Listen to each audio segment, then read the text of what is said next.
మన మధ్యలో దైవ సేవకుల్ని ఆహ్వానిస్తున్నాను. నేను సమ్మెల భూమిపాక గారికి సమయాన్ని ఇచ్చి మనకి వాక్యాన్ని బోధించవలసిందిగా ప్రేరేపణ మనం వచ్చేస్తాం. అందరు చెప్పండి.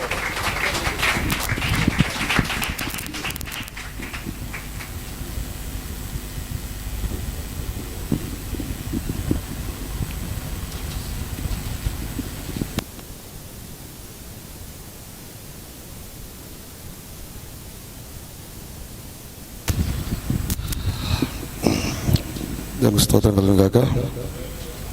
హల్లెలూయా.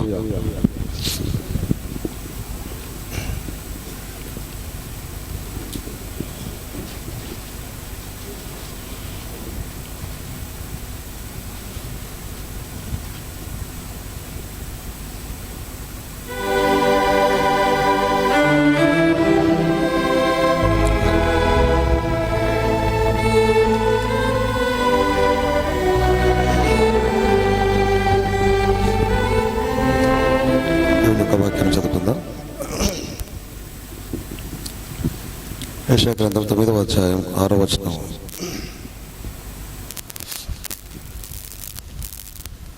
యెషయా గ్రంథం 9వ అధ్యాయం 6వ వచనాన్ని చదువుతున్నాను, జాగ్రత్త విందాం. ఏలైనగా మనకు శిశువు పుట్టెను, మనకు కుమారుడు అనుగ్రహింపబడెను, ఆయన భుజం మీద రాజ్యభారముండును. ఆశ్చర్యకరుడు, ఆలోచనకర్త, బలవంతుడైన దేవుడు, నిత్యుడగు తండ్రి, సమాధానకర్త యొక్క అధిపతి అని అతనికి పేరు పెట్టబడును. అదేవిధంగా యెషయా గ్రంథం 54వ అధ్యాయం 5వ వచనం చదువుతూ ఉన్నాను. యెషయా 54:5. నిన్ను సృష్టించిన వాడు నీకు భర్త అయి ఉన్నాడు, సైన్యములకు అధిపతి యెహోవా అని ఆయనకు పేరు. ఇశ్రాయేలు యొక్క పరిశుద్ధ దేవుడు, నీకు విమోచకుడు, సర్వలోకమునకు దేవుడని ఆయనకు పేరు. ఈ మాటల్ని దేవుడు యొక్క లేఖనాన్ని మనందరి కొరకు దేవుడు దీవించును గాక. ప్రార్థన చేసుకుందాం. కృపగల దేవ, సర్వోన్నతుడ, కృపల ఐశ్వర్యవంతుడైన దేవ, నీకు వందనం చెల్లిస్తూ ఉన్నాం. మరొకసారి ప్రభు ఈ సాయంకాల సమయమున మీ సన్నిధికి రావడానికి మీరు చూపిన కృపను బట్టి మీకు వందనం చెల్లిస్తూ ఉన్నాం. గొప్ప దేవ, నిన్నటి దినమున అనేకమైన లేఖనల చేతనైనా మమ్మల్ని ఆశీర్వదించి ఉన్నారు. ఈ దినం ప్రభు నాయన, దానికి ముగింపును ప్రభు మీరు దయచేయమని పెడుకుంటూ ఉన్నాం. ఈ రోజున ప్రభు రంగంలోనికి మీరే వచ్చిన వారితో మీరు మాట్లాడండి ప్రభు నాయన. మీకు స్తోత్రం చెల్లిస్తూ ఉన్నాం. దీవించండి ప్రభు. ఇంకెవరైనా సత్యానికి దూరముగా ఉంటే లోనికి లాక్కోమని పెడుకుంటూ ఉన్నాము. సత్యమును వారు గ్రహించుదురుగాక నాయన. మీకు స్తోత్రం చెల్లిస్తూ ఉన్నాం. ఈ రోజున మేము ఏమీ లేదు ప్రభా, కేవలము మీరు బోధించిన వాక్యాన్ని మేము బోధిస్తూ ఉన్నాము. సత్యమును మాత్రమే లోకానికి ప్రకటిస్తూ ఉన్నాము నాయన. మీకు స్తోత్రం చెల్లిస్తూ ఉన్నాం ఆయన. అసత్యములో ఉన్నవారు దానిని గ్రహించి మీలోనికి వచ్చుదురుగాక, వధువులోనికి వచ్చుదురుగాక నాయన. ఎత్తబాటులో మాతో పాటు పైకి వచ్చుదురుగాక నాయన. మీకు స్తోత్రం చెల్లిస్తూ ఉన్నాం ప్రభు నాయన. ఎత్తబాటు గురించి మాట్లాడుచూ ఉన్నాము నాయన. ఆశీర్వాదకరమైన ఘటన ప్రభు, మీకు స్తోత్రములు నాయన. మమ్మల్ని మీతో కలిపేటటువంటి ఒక ఘటన నాయన, మీకు స్తోత్రం చెల్లిస్తూ ఉన్నాం. లోకమంతా ఎదురు చూస్తున్న ఒక ఘటన నాయన, మీకు స్తోత్రం చెల్లిస్తూ ఉన్నాం ప్రభు. దాంట్లో ఉండడం ఎంతో భాగ్యము నాయన, దాంట్లో ఉండడం ఎంతో ఆశీర్వాదకరం ప్రభు నాయన. దాంట్లో లేకపోతే మీకు స్తోత్రం చెల్లిస్తూ ఉన్నాం. పాతాళమునకు వెళ్ళిపోతాం ప్రభు, మీకు స్తోత్రం నాయన. మా డైమెన్షన్ మారిపోతుంది నాయన, మీకు స్తోత్రం చెల్లిస్తూ ఉన్నాం. అలా కాదు ప్రభు, మా డైమెన్షన్ మీరై ఉన్నారు. మీతోనే మేము ఉండేలాగానే మమ్మల్ని ఆశీర్వదించండి నాయన. మీకు స్తోత్రం చెల్లిస్తూ ఉన్నాం. వచ్చిన సంఘ బిడ్డలందరిని ఆశీర్వదించండి. ప్రతి ఒక్కరిని మీ అదుపులోకి తీసుకోండి నాయన. ఈ కూటమంతా మీ స్వాధీనంలో ఉండరు గాక నాయన. మీ యొక్క ఆత్మ సంచారం దయచేయండి. నన్ను పులుగు చాటం యొక్క పులిపిట్ చాటం మరుగు చేసి నాయన, మీకు స్తోత్రం చెల్లిస్తున్నాం. మీరు రంగంలోనికి వచ్చి నాయన మీరే బోధించమని వేడుకొట్టుకున్నాము నాయన. మేమెంత మాట్లాడిన వ్యర్థమే, మీరు ఒక్క మాట మాట్లాడితే చాలు మా జీవితాలు మారిపోతాయి ప్రభా. మీకు స్తోత్రంలో దీవించి మీరు మహిమ పొందమని ఆయన మాకు అవకాశం ఇచ్చినందుకు మీకు వందనం చెల్లిస్తూ యేసు నామములో అడిగి పెట్టుకుంటూ ఉన్నాము. ఆమేన్. దయచేసి కూర్చుందాం.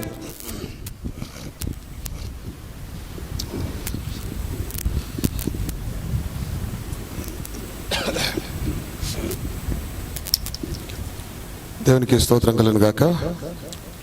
ఇప్పుడు వచ్చిన మీకు అందరికీ ప్రభు అయిన యేసుక్రీస్తు నామములో వందనాలు తెలియజేస్తూ ఉన్నాను.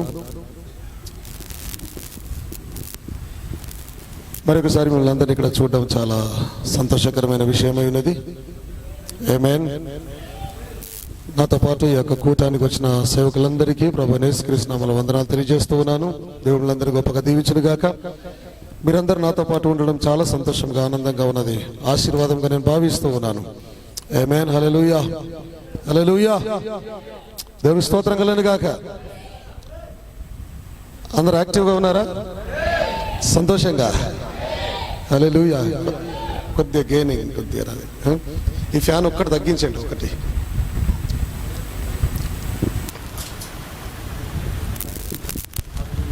ఆఫ్ చేయొద్దు, తగ్గదా?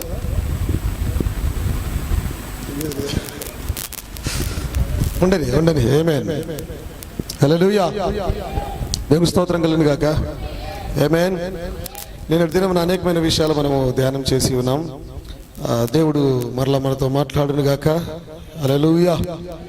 కాలముల ఆ లోకముల గురించి ధ్యానం చేసి ఉన్నాం. 7 లోకాలని చెప్పేసి ధ్యానం చేసి ఉన్నాం. ముఖ్యంగా ఆ 5వ డైమెన్షన్, 6వ డైమెన్షన్, దాని 7వ డైమెన్షన్ గురించి నిన్న కొద్దిగా మాట్లాడుకొని ఉన్నాం. ఆమేన్. అర్థమైతే ఆమెన్ చెప్పాలి కాదు, సైలెంట్గా ఉండద్దు. ఇక్కడ చలి బయట ఉంది కానీ లోపల మంట ఉంటుంది యాక్చువల్లీ. Okay, yeah. సో మీరు చలి పెడితే ఇంకా మరి బాగోదు అది.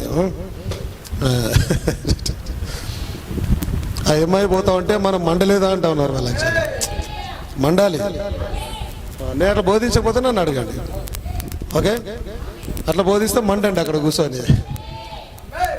మిరియాల కారాలు నూరుతున్నట్టుగా మండాలి మీరు అక్కడ. చిటపట చిటపట చిటపట చిటపట. ఆమేన్. స్తోత్రం కలుగును గాక. సో నేను ఒక ప్రశ్న మీకు వదిలిపెట్టాను. 7వ డైమెన్షన్కి పోవాలంటే ఏం చేయాలి? అవునా? 7వ డైమెన్షన్ అనగా అది పరలోకమైనది. ఓకే, ఆ పరలోకానికి వెళ్ళాలి అని అంటే ఏం చేయాలి? అక్కడ పోవడానికి ఏ బస్సు లేదు, ఏ విమానము లేదు, ఏ స్పేస్ క్రాఫ్ట్ లేదు, ఏ మంత్రము లేదు, ఓకే, ఏ అధికారము లేదు. జాగ్రత్తగా గమనించండి. అక్కడ వెళ్ళడానికి ఏమీ లేదు. నిన్ను ఏది అక్కడికి తీసుకొని పోజాలదు. ఆమేన్. పరలోకమును వెళ్ళాలనంటే కేవలం ప్రభు అయిన యేసుక్రీస్తు నామములో మారు మనస్సు పొంది బాప్టిజం తీసుకుంటేనే 7th డైమెన్షన్. రాత్రి బోధించాను. ఈ ఆకాశ మండలంలో ఒక అధిపతి ఉన్నాడు, ఒకడు, ఒక దుర్మార్గుడు, పనికిమాలినోడు. వాడు గాబ్రియేల్ని అడ్డుకున్నాడని చెప్పాను నేను. గాబ్రియేల్కి చాతకాలు కిందికి రావడానికి చాలా కష్టమైంది. ఆయన కిందికి రాక చాతగాక వెంటనే వాళ్ళ బ్రదర్కి ఫోన్ చేసి, బ్రదర్ ప్లీజ్ కమనగానే ఆయన వచ్చి వాళ్ళతో ఫైట్ చేస్తుంటే ఈయన కిందికి వచ్చి డానియల్ని కలిసి ఇన్ఫర్మేషన్ ఇచ్చాడు. ఆమేన్. సో నీవు ఈ డైమెన్షన్స్ అన్ని దాటుకొని పరలోకం వెళ్ళాలనంటే ఇది అన్నిటికీ పైనగా ఉన్న డైమెన్షన్ లోకం అది. నువ్వు దానికి వెళ్ళాలంటే వాడు మరలా మధ్యలో అడ్డుకుంటాడు వాడు. కానీ నేనేమంటున్నానంటే ప్రభు అయిన యేసుక్రీస్తు నామములోని బాప్టిజం ఎంత శక్తివంతమైనదంటే ఏ శక్తి తన మనల్ని అడ్డుకోసాలది అక్కడికి వెళ్ళడానికి. లోకములో ఎవడు లేని అడ్డుకోవడానికి డైరెక్ట్ గా పరిశుద్ధాత్మ శక్తి చేత అలా దూసుకొని వెళ్ళిపోతావు అక్కడికి. వచ్చాలి ఏ శక్తి ఆపలేవు. ఒకనొక దినమున టైం రాబోతోంది. 1000 ఏళ్ల పరిపాలన జరిగిన తర్వాత ఒకనొక దినమున ఒక యుద్ధం జరగబోతా ఉంది. సాతానుని ఇప్పటిదాకా ఎదిరించిన వాడు లేడు. సాతానునికి గాబ్రియేల్ ఓడిపోయి ఉన్నాడు అక్కడ. ఆమేన్. మాట్లాడే చాతగాక మిఖాయేలు దేవుడిని గద్దించుగాక అంటూ ఉన్నాడు. హల్లెలూయా. కానీ ఒకనొక దినమున ప్రభువైన యేసుక్రీస్తుతో వధువు యుద్ధ రంగంలో నిలబడి సాతాను చంపుతుందని వాక్యం సెలవిస్తోంది. ఆ యుద్ధంలో నేను ఉండాలనుకుంటూ ఉన్నాను అక్కడ. ఖడ్గము దూసిన వీరుని వలె. Praise the lord. నువ్వు అక్కడ ఖడ్గము దుయ్యాలంటే ఇక్కడ అసలైన ఖడ్గము దేవుని వాక్యము, అసలైన శిశులైన వాక్యాన్ని దాన్ని పట్టుకోవాలి. నువ్వు ఇక్కడ నువ్వేదో దుర్బోధనలో ఉండే ఎక్కడ ఉంటే వాడు నిన్నేసేస్తాడు. నువ్వు వాడిని వేసేస్తాడు పక్కన పెట్టు, అదంతా కళ ఇక. నేనైతే అక్కడ ఉండాలనుకుంటూ ఉన్నాను. ఆ 2 అంచుల వాడిగల కట్కాన్ని పట్టుకొని ఉండాలనుకుంటూ ఉన్నాను. నేను ప్రూవ్ చేస్తాను. ప్రభు అయిన యేసుక్రీస్తుతో మనము నిలబడి సాతాన్ని హతమారుస్తాం. యాక్చువల్లీ నేను ప్రూవ్ చేస్తాను దాన్ని. మన చేతుల్లోనే వాని చావు, మన చేతుల్లోనే. వాడిని ఎంతమంది చంపాడో వాడు, కానీ వాని చావు మన చేతుల్లోనే, వధువు చేతుల్లోనే. ఎందుకనగా వధువుకు రాస కటకం ఉన్నది, వధువులో రాస కటకం ఉన్నది. అదే వాడిని చంపగలుగుతా ఉన్నది. యాక్చువల్లీ వాడిని చంపాలంటే ముందు నువ్వు 7th డైమెన్షన్కి వెళ్ళాలి. అక్కడే ఉంది ఇరుకంతా కూడా, అక్కడే వచ్చి పడేది కష్టం అంతా కూడా. మన బలహీనతలు, మన పాపాలు, సాతానుని పక్కన పెడదాం. లూసిఫర్ వాంతో ఎందుకు మాట్లాడడం? మనల్ని అసలు వెనకకి లాగి పడుతున్నది ఏం తెలుసా? మన పాపాలు, బలహీనతలు, అవిశ్వాసం, మన గొడవలు, మన సమస్యలే. వాడిని వదిలిపెట్టాడు పక్కన. వాడు వచ్చి చేసి ఎంత ఇదేమి లేదు. కానీ ఒక ప్రార్థన చేస్తే పారిపోతాడు, గట్టిగా వాక్యం చేస్తే పారిపోతాడు. నిన్న పోలే వాక్యం చెప్తుంటేనే సరే వెళ్ళిపోయిందట, వచ్చి సాక్ష్యం చెప్తా ఉన్నారు. అరే వాక్యం ప్రార్థన చేయలే. ఆ తల్లి వచ్చి అయ్యో ప్రార్థన చేయండి అంటే, ఏమైందమ్మా? పీటకు జ్వరం ఉండే, జ్వరం వాక్యం చెప్తుంటే వెళ్ళిపోయింది. మరి ప్రార్థన ఎందుకన్నా? ఇంకా నేను అయిపోయిందిగా, వాడు పోయాడుగా.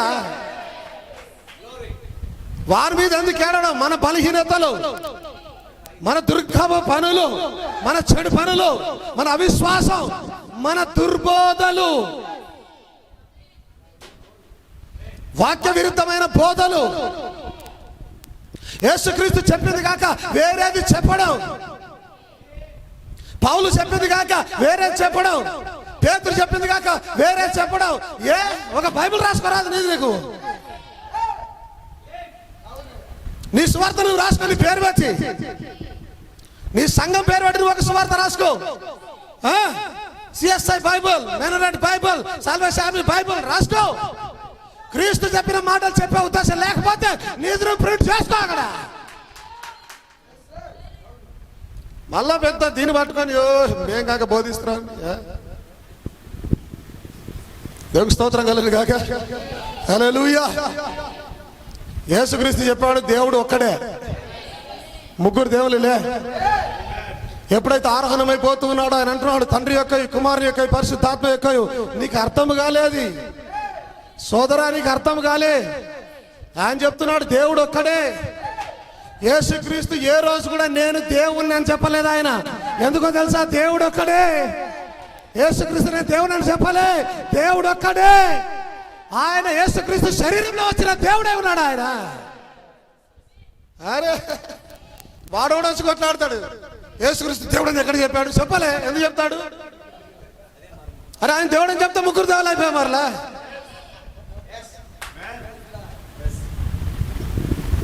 పెద్ద విర్రవీగా మాట్లాడతాడు. ఎక్కడ చెప్పాడు యేసుక్రీస్తు దేవుడు? ఎందుకు చెప్పాలి? చెప్పాడు. చెప్తా కూడా మేము ఒప్పుకోము. మాకొక్కటే దేవుడు. యేసుక్రీస్తు తన వాక్యాన్ని మీరాడు. దేవుడు తన వాక్యాన్ని మీరాడు. దేవుడు తన క్రమాన్ని మీరాడు. దేవుడు నేను ఇద్దరు దేవుళ్ళనని మనకు కన్ఫ్యూజ్ చేయడు ఆయన. తను క్లియర్ గా మాట్లాడతాడు. యేసుక్రీస్తు ఎన్నడు ఎవరిని కన్ఫ్యూజ్ చేయడటి పరిస్థితులు ఆయన సరి చేస్తాడు, కడతాడు, ఆశీర్వదిస్తాడు, కానీ కన్ఫ్యూజన్ తీసుకురాడు. నేను దేవుణ్ణని చెప్పసాలడు ఆయన. ఎందుకనగా తండ్రి మాత్రమే దేవుడై ఉన్నాడు. ఆ తండ్రి యేసులో ఉన్నాడు, ఆయనే దేవుడై ఉన్నాడు. వాళ్ళిద్దరు ముగ్గురు ఒకే దేవుడై ఉన్నాడు ఆయన. నీకు అర్థం కావడం లే ఆ విషయం.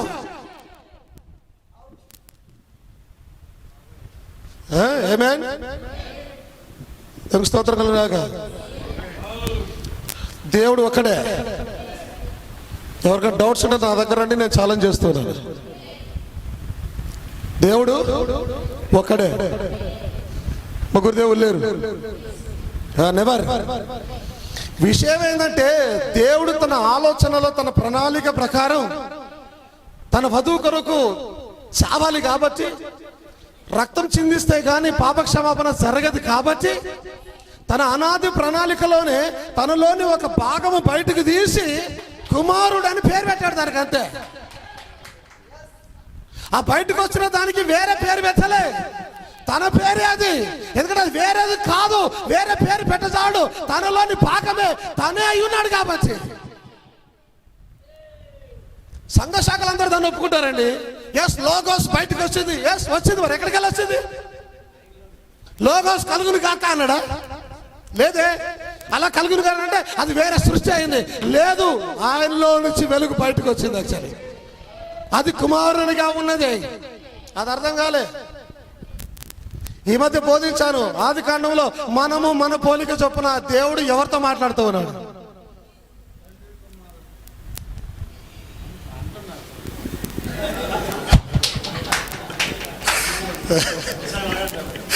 సంఘశాఖలు ఏ సంఘశాఖ మీది?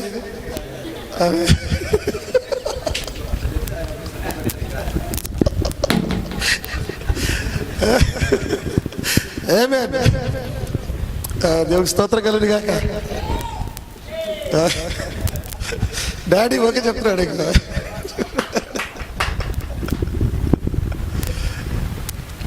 మనము మన పోలిక చొప్పున. నేను ప్రూవ్ చేస్తే ఎక్కడికి తీసుకొచ్చానంటే ఆయనతోనే మాట్లాడుకుంటున్నాడు. యాక్చువల్ అక్కడ చూస్తే దిమ్మ తిరిగిపోతుంది. ఇదేంది ఆన్సర్ ఇట్లా? దేవుడు పిచ్చోడా? ఆయనతో ఎట్లా మాట్లాడుకుంటాడు? నాతో కూర్చొని నేను ప్రూవ్ చేస్తా. లేదంటే యూట్యూబ్లో ప్రసంగం ఉంది, నువ్వు అయిపోతుంది నీకు అక్కడ. దేవుడు తనతో తానే మాట్లాడుకుంటూ ఉన్నాడు.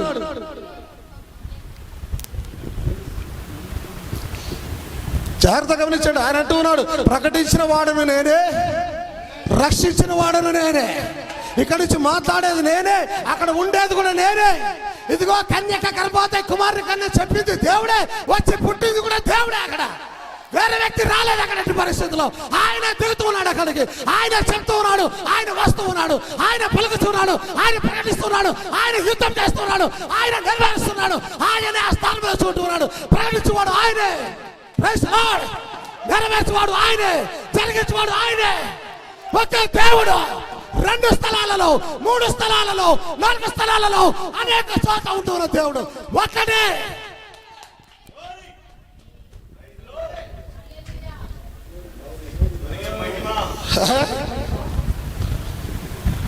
వాక్యం అర్థం కాక ముగ్గురు ముగ్గురు ముగ్గురు ముగ్గురు. అరే ముగ్గురు అంటే అన్యులు అంటారు వాళ్ళకి తెలుసా? ఇంగిత జ్ఞానం అది.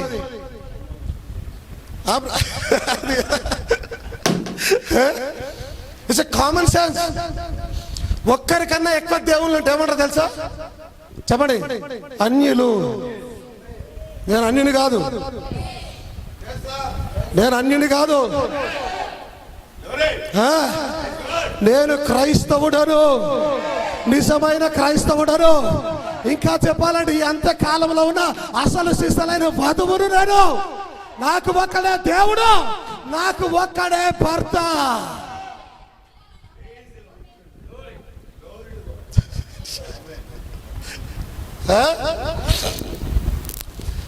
నేను యాక్చువల్లీ ఇది సువార్త కూడికలు. నేను ఎవరిని గాయపరచడానికి ఇక్కడ బోధించడంలే. అది నా బోధ ఊపు అందుకుంటుంది అట్లా, ఓకే. కానీ నేను ఎవరిని బాధపరిచే ఉద్దేశం నాకు లే. మీకు అర్థం కావడానికి వీటిని చెప్తున్నాను. కానీ పరిశుద్ధాత్మ ఆయన ఊపుని తీసుకొస్తుంది వాక్యాన్ని. ఆ విధంగా మీరు ప్రశాంతమైన నెమ్మది ఎవరైనా ఇక్కడ ఉంటే నెమ్మదిగా వినండి.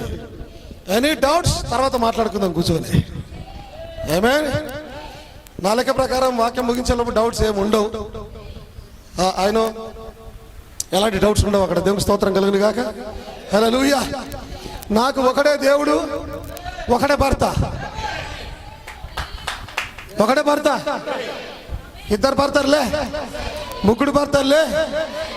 నిన్ను సృజించిన వాడు నీకు భర్త అయి ఉన్నాడు.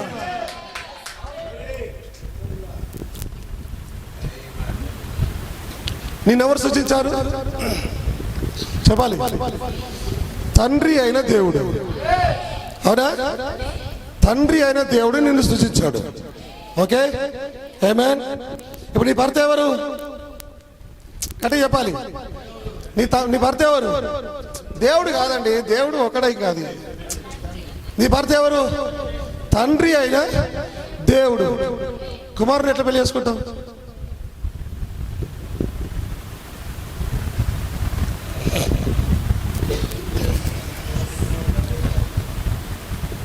యేసుక్రీస్తు సృజించాలని నేను సృజించింది తండ్రి అయిన దేవుడు. తండ్రి అయిన దేవుడు అంటున్నాడు, నేను నీకు భర్తనై ఉన్నాను. ఎత్తబాటు కొరకు చూస్తున్నాం, ఎత్తబాటులో నేను పెళ్లి చేసుకుంటాను, ఇక్కడికి వెళ్ళి ఈయన ఊరికొస్తావు అన్నాడు. ఎవరిని చేసుకుంటావు పెళ్లి?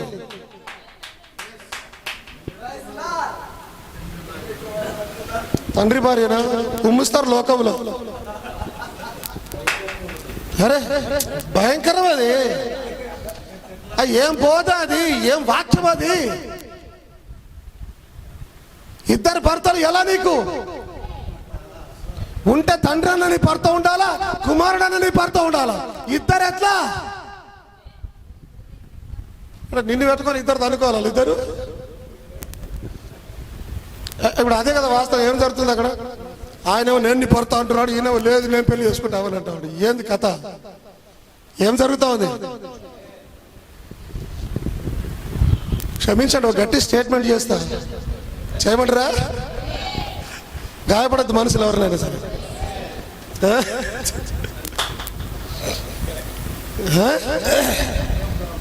నీవు కనుక ముగ్గురు దేవుళ్ళు అన్నావా, ఇక మిగతాది నేను చెప్పా, నీకు అర్థమైపోద్దిగా. స్తోత్రం కలిగింది కాక. వచ్చిన వాక్యాలు చదువుతాను. సాక్ష్యం ఇచ్చేవారు ముగ్గురు, అనగా ఆత్మయు నీళ్లును రక్తమును, ఈ ముగ్గురు ఏకీభవించి ఉన్నారు. ఈ లేఖనాన్ని నేను ఇంగ్లీష్లో తీస్తే, for there are 3 that bear record in heaven. Okay, పరలోకమందు సాక్ష్యం ఇచ్చేవారు ముగ్గురు కలరు. పరలోకమందు the father, the word and the holy ghost. తండ్రి, వాక్యము, పరిశుద్ధాత్మ. ఈ ముగ్గురు పరలోకంలో ఏమైనారు? సాక్ష్యం ఇస్తూ ఉన్నారు. ఓకే, ఒప్పుకుంటున్నాం, ముగ్గురు ఉన్నారు అక్కడ. తండ్రి, వాక్యము, పరిశుద్ధాత్మ. జాగ్రత్త వినండి. The father, the word and the holy ghost, and these 3 are one.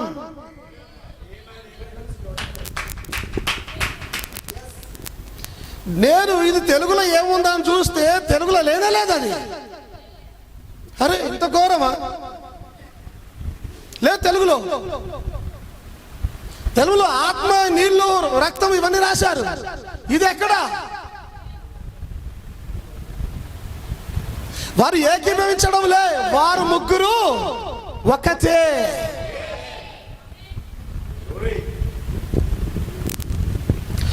వాక్యము ప్రత్యక్షత వలన అర్థం చేసుకుంటే క్లియర్ గా అర్థమవుతుంది అక్కడ ఏం జరుగుతున్నది అనేది. స్తోత్రం కలిగింది కాక. అక్కడ ఏం జరుగుతోంది? వారు ముగ్గురు సాక్ష్యం ఇస్తున్నారు, ముగ్గురు ఒక్కతే ఎలా అయ్యున్నారు. ఇలా చాలా విషయాలు ఉన్నాయి. నీవు 7th డైమెన్షన్కి వెళ్ళాలనంటే నువ్వు నమ్మాలి ఒకటే దేవుడని. లేకపోతే వెళ్ళావు, నీ వల్ల కాదని ఎవరు నిన్ను తీసుకొని పోలేరు. నీవు పరలోకానికి వెళ్ళాలనంటే దేవుడు ఒకడే నమ్మాలి. పరలోకమందున్న వాడు నీ భర్త అయి ఉన్నాడు. నీ భర్త దగ్గర నువ్వు వెళ్ళాలంటే నీకు ఒక్కడే భర్త ఉండాలి. నువ్వు పరలోకానికి వెళ్ళలేవు. సో నువ్వు ఎత్తబాటులో పైకి వెళ్ళకుండా నిన్ను ఆపుతుంది ఏంటో తెలుసా? ఈ దుర్బాధలు, ఈ దుర్బాధలు. మరి ఈ పాపం ఇదంతా యేసు రక్తంలో కడగబడుతున్నాయి. నువ్వు వాక్యంలో లోపలికి వచ్చినప్పుడు, నువ్వు సరిగా జీవించినప్పుడు క్రీస్తు రక్తం మన పాపం నుండి మనల్ని పరిశుద్ధంగా చేస్తా ఉన్నది. అసలు నిన్ను ఆపుతున్నది ఏంటో తెలుసా? ఈ దుర్బాధలు. ఈ దుర్బోధనలు ఆయన అన్నాడు ఆత్మీయ వ్యభిచారం చేస్తున్నారు అన్నాడు ఆయన.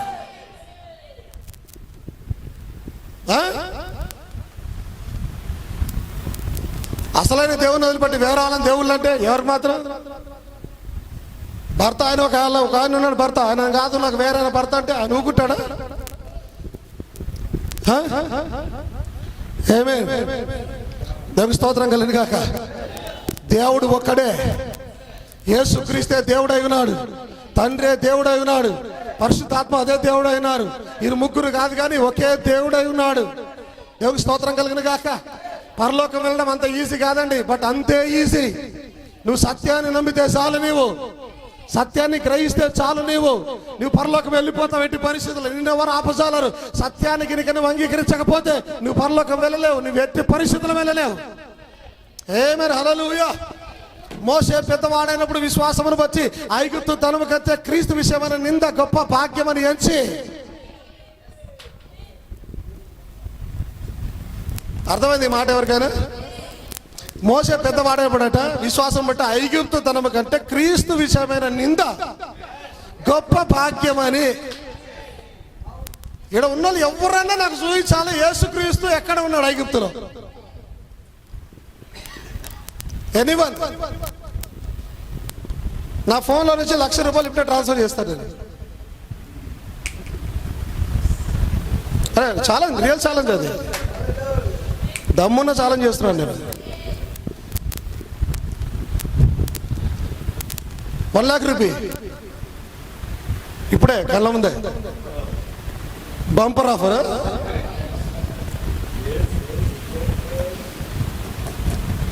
ఇక్కడ ఉన్నోళ్ళే కానీ, యూట్యూబ్లో ఇంటున్నోళ్ళే కానీ, దేశాలలో ఇంటున్నా కానీ, ఎవరైనా భూమి మీద బతుకున్న వారు ఎవరైనా సరే ఆన్సర్ పంపించు, డబ్బులు కొట్టు. మోషే యేసుక్రీస్తుని కలిసినట్టు కానీ, లేదా క్రీస్తు పేరు మోషే ఉన్న పాత నిబంధన గ్రంథం అంతా నాకు చూపిస్తే, అందుకే నేను అంటున్నాను, పరిశుద్ధ గ్రంథం అర్థం చేసుకోవడం ఏదో చదివినంత ఈజీ కాదది. నీకు ప్రత్యక్షత కావాలి, ఆత్మలో నుంచి రావాలి, దేవుని కృప ఉండాలి, ఎవరన్నా చెప్పినప్పుడు వినగలిగే ఆశ ఉండాలి. యేసుక్రీస్తు దేవుడు, దేవుడు ఒకడే దేవుడు అంటే వీళ్ళు తిరుపతి చేస్తారు, వినోద్ మాటలు వినకపోతే శరీరం మీద అలుగుతే ఎట్లా? వినగలిగే మనసు ఉండాలి. అరే ఏం చెప్తున్నారని వినాలి. వినేదిలే చేసేదిలే తిరుపతి చేస్తూ ఉన్నారు. లేదయ్యా ఈ కాలానికి ఒక ప్రవక్త వచ్చాడయ్యా, వినేదిలే ఏంలే ఒక మనిషిని ప్రవక్త అంటూ ఉన్నారు. మనుషులు కాదా ప్రవక్తలు? దయ్యాలా? దయ్యాలు ప్రవక్తలా? మనుషులు కాదా? మోసే ప్రవక్త కాదా? ఏలియా మనిషి కాదా? మోసే మనిషి కాదా? యోహాను మనిషి కాదా? పౌలు మనిషి కాదా? పేతురు మనిషి కాదా? మనుషులు ప్రవక్తలుగా కారా? మేము ఈయనని చెప్తే మనిషి ప్రవక్త అంటారు. మనుషులు కాదా ప్రవక్తలు? దయ్యాలా?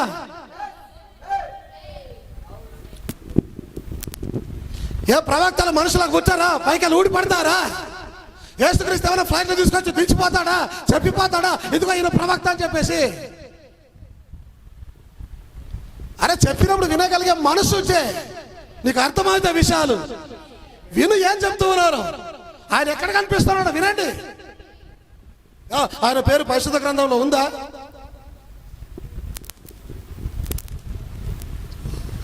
ఆయన పేరు పరిశుద్ధ గ్రంథంలో ఉందా? ఎట్లా నమ్మాలి? అవునా?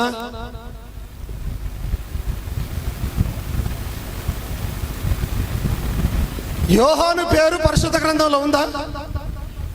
చెప్పాలి ఎవరైనా. ఉందా?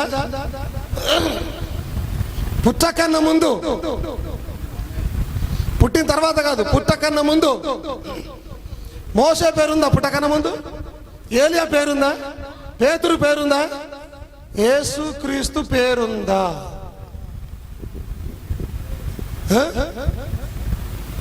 అంటే బైబిల్లో పేరు లేకపోతే నమ్మొద్దుగా. యేసుక్రీస్తు పేరు కూడా లేదు.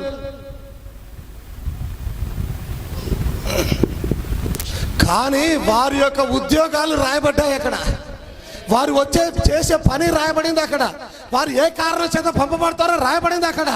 అప్పుడు వారు చూసి ఫలానా చోట ఈయన గురించి రాయబడిందని, ఆయన సిలువనెక్కినప్పుడు యెషయాలో ఇదిగో ఆయన మరణం నందుతున్నాడని రాయబడిందని, ఆయన ఈయనేని యోహాను అరణ్యంలో కేక వేస్తుంటే ఇదిగో యెషయాలో రాయబడింది ఈయన ఆయనేని. వారి క్యారెక్టర్ రాయబడింది అక్కడ, వారి ఉద్యోగం రాయబడింది అక్కడ, వారు వచ్చి ఏమి చేసే బాధ్యత రాయబడింది అక్కడ. బాధ్యత నుండి గుర్తిస్తున్నారు. అలాగే మళ్ళీ 4-5 వారాలు ఈయన గురించి రాయబడింది. ఆయన తండ్రుల హృదయం పిల్లల తండ్రి, పిల్లల హృదయం ఎప్పుడైతే చేస్తూ ఉన్నాడో ఈయన ఆయనే. లోకం గుర్తిస్తా ఉన్నది. ప్రాణం ఏ రోజు చెప్పలే, నేనే మలాకి 4-5-6 అని ఎన్నడూ చెప్పలేదు. ఆయన లోకం గుర్తించింది ఆయననే. He is the prophet, he is the Elisha. నాకు చెప్పండి ఎప్పుడైనా ఆయన చెప్పండి నేనేనయ్యా అక్కడ 4-5 ఆరులోనని చెప్పండి. నెవర్. ఆయన వాక్య బోధలో సంఘం గుర్తించింది, లోకం గుర్తించింది, ఈయనే ప్రవక్త.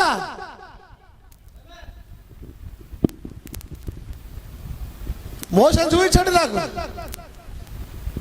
3 దేవుళ్ళు అనేవారు. మోసం చూపించాడు. మోసే దగ్గర యేసుక్రీస్తుని చూపించాడు. మోసే దగ్గర పరిశుద్ధాత్మను చూపించాడు. చాలా లాజిక్స్ ఉన్నాయి. ఇంతకుముందు కూడా మాట్లాడుతున్నాను నేను. యేసుక్రీస్తును దేవుడు, తండ్రి అనే దేవుడు ఉన్నంతసేపు కుమారుడు సీన్లో లేడు. ఎక్కడ పోయాడు? లీవ్ పెట్టి ఎక్కడన్నా పోయినాడా టూర్లో? యేసుక్రీస్తు సీన్లోకి వచ్చాడని తండ్రి మాయమైపోయాడు, పత్తాలేడు. ఎక్కడ పోయాడు? యేసుక్రీస్తు పోయాడంటే పరిశుద్ధాత్మ యేసుక్రీస్తు పత్తాలేడు. ఇప్పటిదాకా ఎక్కడ పోయాడు? శారీరకంగా 3 చోట్ల ఉండచాలడు ఆయన. ఎందుకంటే ఆయన ఒకే దేవుడు. ఒక్కసారి సీన్లో ఒక్కడే ఉంటాడు అక్కడ. ఎందుకంటే ఆయన ఒక్కడే కాబట్టి 3 చోట్ల ఉంటే 3గురుగా కనిపిస్తూ ఉంటాడు ఆయన. ఆమేన్. ఆయన బాప్టిజం తీసుకుంటున్నప్పుడు కూడా పైనుంచి స్వరం విన్నాడు కానీ నీకు రూపమే కనిపించడం లేదు అక్కడ. ఆమేన్. పరిశుద్ధాత్మ కానీ దేవుని రూపం కనిపించడం, స్వరం వినిపిస్తా ఉన్నది అక్కడ నుంచి. ఇలా ప్రకటించిన వాడు నేనే, ఉన్నవాడు ఆయనే అక్కడ. పైన చెప్తున్నవాడు ఆయనే, ఉన్నవాడు ఆయనే అక్కడ. ఒకే దేవుడు. క్రీస్తు గురించి నింద గొప్ప భాగ్యం అని ఏనా స్తోత్రం కలిగిన గాక. హల్లెలూయా, హల్లెలూయా. చాలా విషయాలు గమనించాలి. ఆయన బర్నింగ్ బుష్, నేను క్రీస్తుని చూపిస్తాను, జాగ్రత్తగా గమనించాడు. ఆయన బర్నింగ్ బుష్, ఆ మండుచున్న పొదకు వెళ్ళినప్పుడు ఆ పొద మండుతూ ఉన్నది. పొద మండుతున్నారు కానీ కాలడంలే. ఎందుకు కాలడంలే? It's a pillar of fire. అగ్ని స్తంభం అది. పౌలుని కలిసింది అదే అగ్ని స్తంభం. పౌలు దగ్గర నిల్చున్నాడు, నేను యేసుతోనే మాట్లాడుచున్నాడు. మోసతో మాట్లాడుచున్నది ప్రభు అయిన యేసుక్రీస్తు పొదలో నుంచి మాట్లాడుచున్నాడు ఆయన. అదే అగ్ని స్తంభం ఈ రోజు మనల్ని దర్శించడానికి వచ్చింది. అది అదే దేవుడు. అందుకే అదే దేవుడు, మోసే మాట్లాడిన దేవుడే మనతో మాట్లాడుచున్నాడు ఈ దినమున. ఒక్కడే దేవుడు. స్తోత్రం కలుగును గాక. హల్లెలూయా. మీ తండ్రి అయిన అబ్రహాము నా దినము చూతునని మిగులు ఆనందించెను, అది చూచి సంతోషించెను. తనకింద ఒక మాట ఉంది. అందుకు యూదులు, నీకు ఇంకా 80 సంవత్సరంలో లేవే, నీవు అబ్రహామును చూచిద్దువా అని ఆయనతో అనగా, యేసు అబ్రహాం పుట్టక మునిపే నేనున్నాను అన్నాడు. ఇంకో ₹1,00,000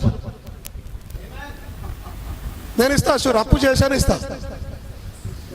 ఇంకో ₹1,00,000. ఏంటి క్వశ్చన్? ఏంటి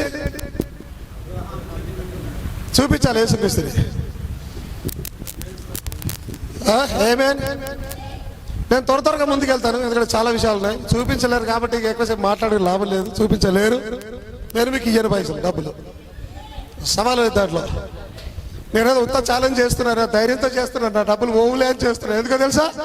ప్రూవ్ చేయలేరు దాన్ని కాబట్టి. దేవుని స్తోత్రం కలుగును గాక. హల్లెలూయా. మీరు నన్ను ఎరిగి ఉంటే నా తండ్రిని ఎరిగిందురు.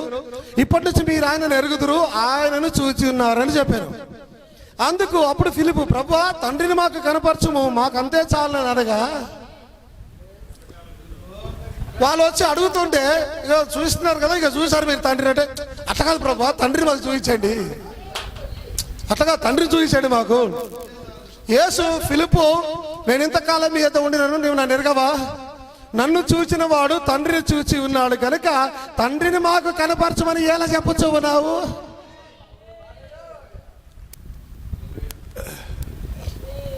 ఒక ప్రశ్న అడుగుతాను, చెప్పండి. నన్ను చూస్తే మా డాడీ కనిపిస్తాడు మీకు? చెప్పాలి నువ్వు ప్లీజ్.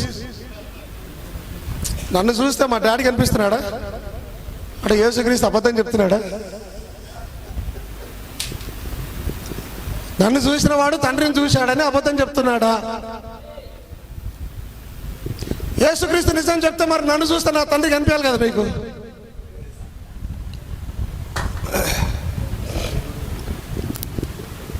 దాని అర్థం ఏమిటంటే తండ్రి ఆయనే. ముందే చెప్పాడు ఆ మాట. అట్లా కాదు ప్రభు తండ్రిని చూపించాడంటే, నన్ను చూసినా కదా బాబు నేనే తండ్రిని.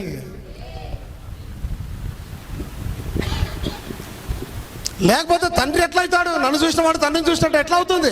ఏ లెక్కన అవుతుందో తేలాలెక్కలేదు. మిమ్మల్ని చూస్తే మీ తండ్రి కనిపిస్తాడు నాకు?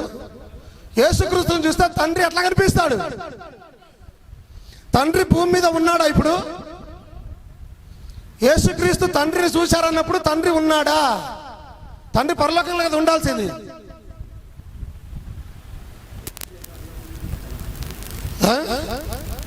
మరి ఇప్పుడు చూస్తున్నారంటే దాని అర్థం ఏంటి?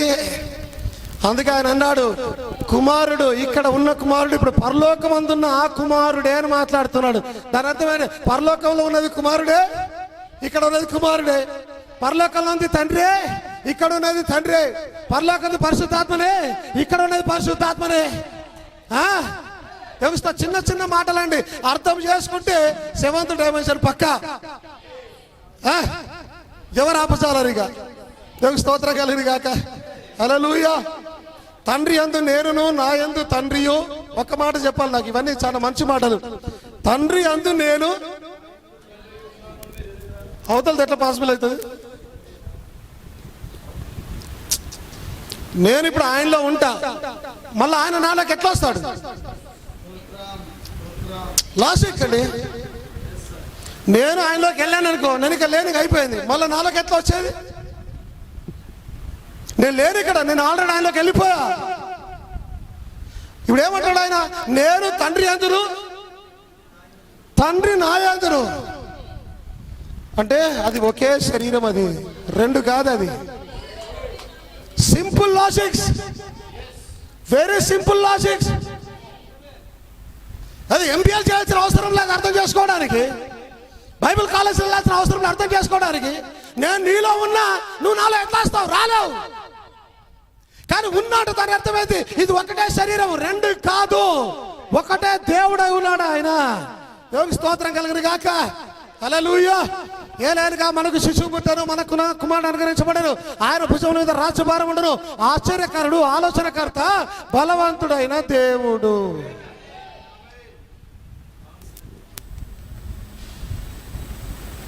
ఈయన బలవంతుడైన దేవుడు అయితే మరి ఆయన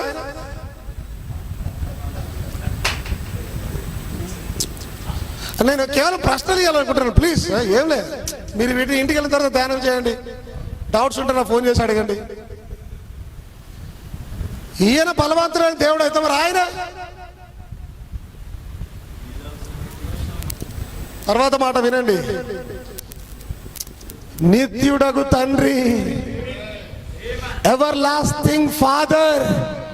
ఎవరు?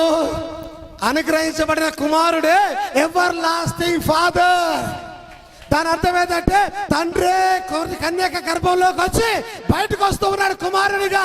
ఎవర్ లాస్టింగ్ ఫాదర్, నిత్యుడకు తండ్రి ఆయన, ఇంకొకడు కాదు. అరే పండుగల మీద పండుగలు చేస్తావు, పండుగల మీద పండుగలు చేస్తావు, ఒక్క మాట అర్థం చేసుకోరాదు. ఇప్పటికి నీ జీవితంలో 30, 40, 50 క్రిస్మస్లు అయింటాయి. ఈ మాట అర్థమైందా? ఎవర్ లాస్టింగ్ ఫాదర్, నిత్యుడకు తండ్రి, బలవంతులకు దేవుడు. ఎవరు? యేసుక్రీస్తు. మరి ఆయన ఈ మాట బట్టి తండ్రి నాకు తేలాలి, తేలాలండి.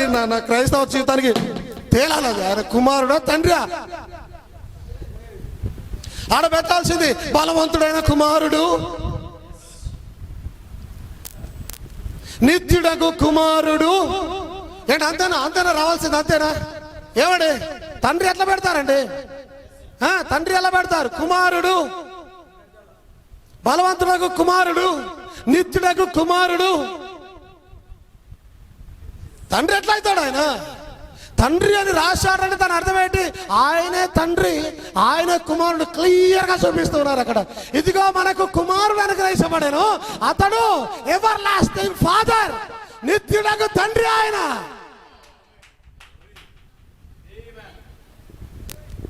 అరే మరలా చెప్తాను, ఎంబీఏలు అవసరం లేదు, డిగ్రీలు అవసరం లేదు. చదువుకోని వాళ్ళు ముంగడ కూర్చున్నా కూడా అమ్మా ఇది చదువుతావు, ఈయన చదివితే అర్థమైతే అవునయ్యా అట్ట ఆయనకు తండ్రిని ఎట్లా పెడతారు ఆయనకి?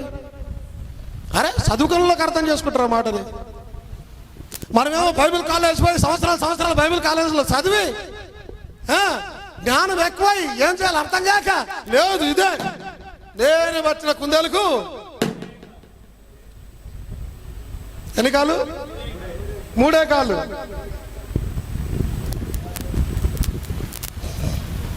మూడు కాళ్ళు ఉంటాయి కుందేలుకి. ఒకటి నువ్వు పట్టిన కుందేలుకి యాక్సిడెంట్ అన్నది కాలు ఇరిగి ఉండాలి, ఓకే, లేదా వికలాంగుడిగా పుట్టి ఉండాలి అది. కానీ వాస్తవానికి కుందేలుకు 4 కాళ్ళు. నువ్వు చూస్తున్న బోధకి యాక్సిడెంట్ అయి 3 కాళ్ళు ఉన్నాయేమో. నువ్వు చూస్తున్న బోధ వికలాంగుడిగా పుట్టిందేమో. అసలు బోధలో దేవుడు ఒక్కడే. సింపుల్ థింగ్స్ అండి. దేవునికి స్తోత్రం కలుగును గాక. హల్లెలూయా, ఆమేన్, హల్లెలూయా. కాబట్టి ప్రభు తానే ఒక సూచన మీకు చూపును, ఆలకించుడి. కన్యక గర్భవతి కుమారుని కని అతనికి ఇమ్మానుయేలని పేరు పెట్టును. ఇమ్మానుయేలనగా దేవుడు మనకు తోడని అర్థము. నాకు తెలవాలి ఏ దేవుడు తోడు. అన్ని క్వశ్చన్స్ ఇస్తాను నేను, మీరు జవాబులు చెప్పాలి నాకు. ఏ దేవుడు? తండ్రి అయిన దేవుడా, కుమారుడైన దేవుడా, పరిశుద్ధాత్మ అయిన దేవుడా? ఏ దేవుడు తోడు? మళ్ళా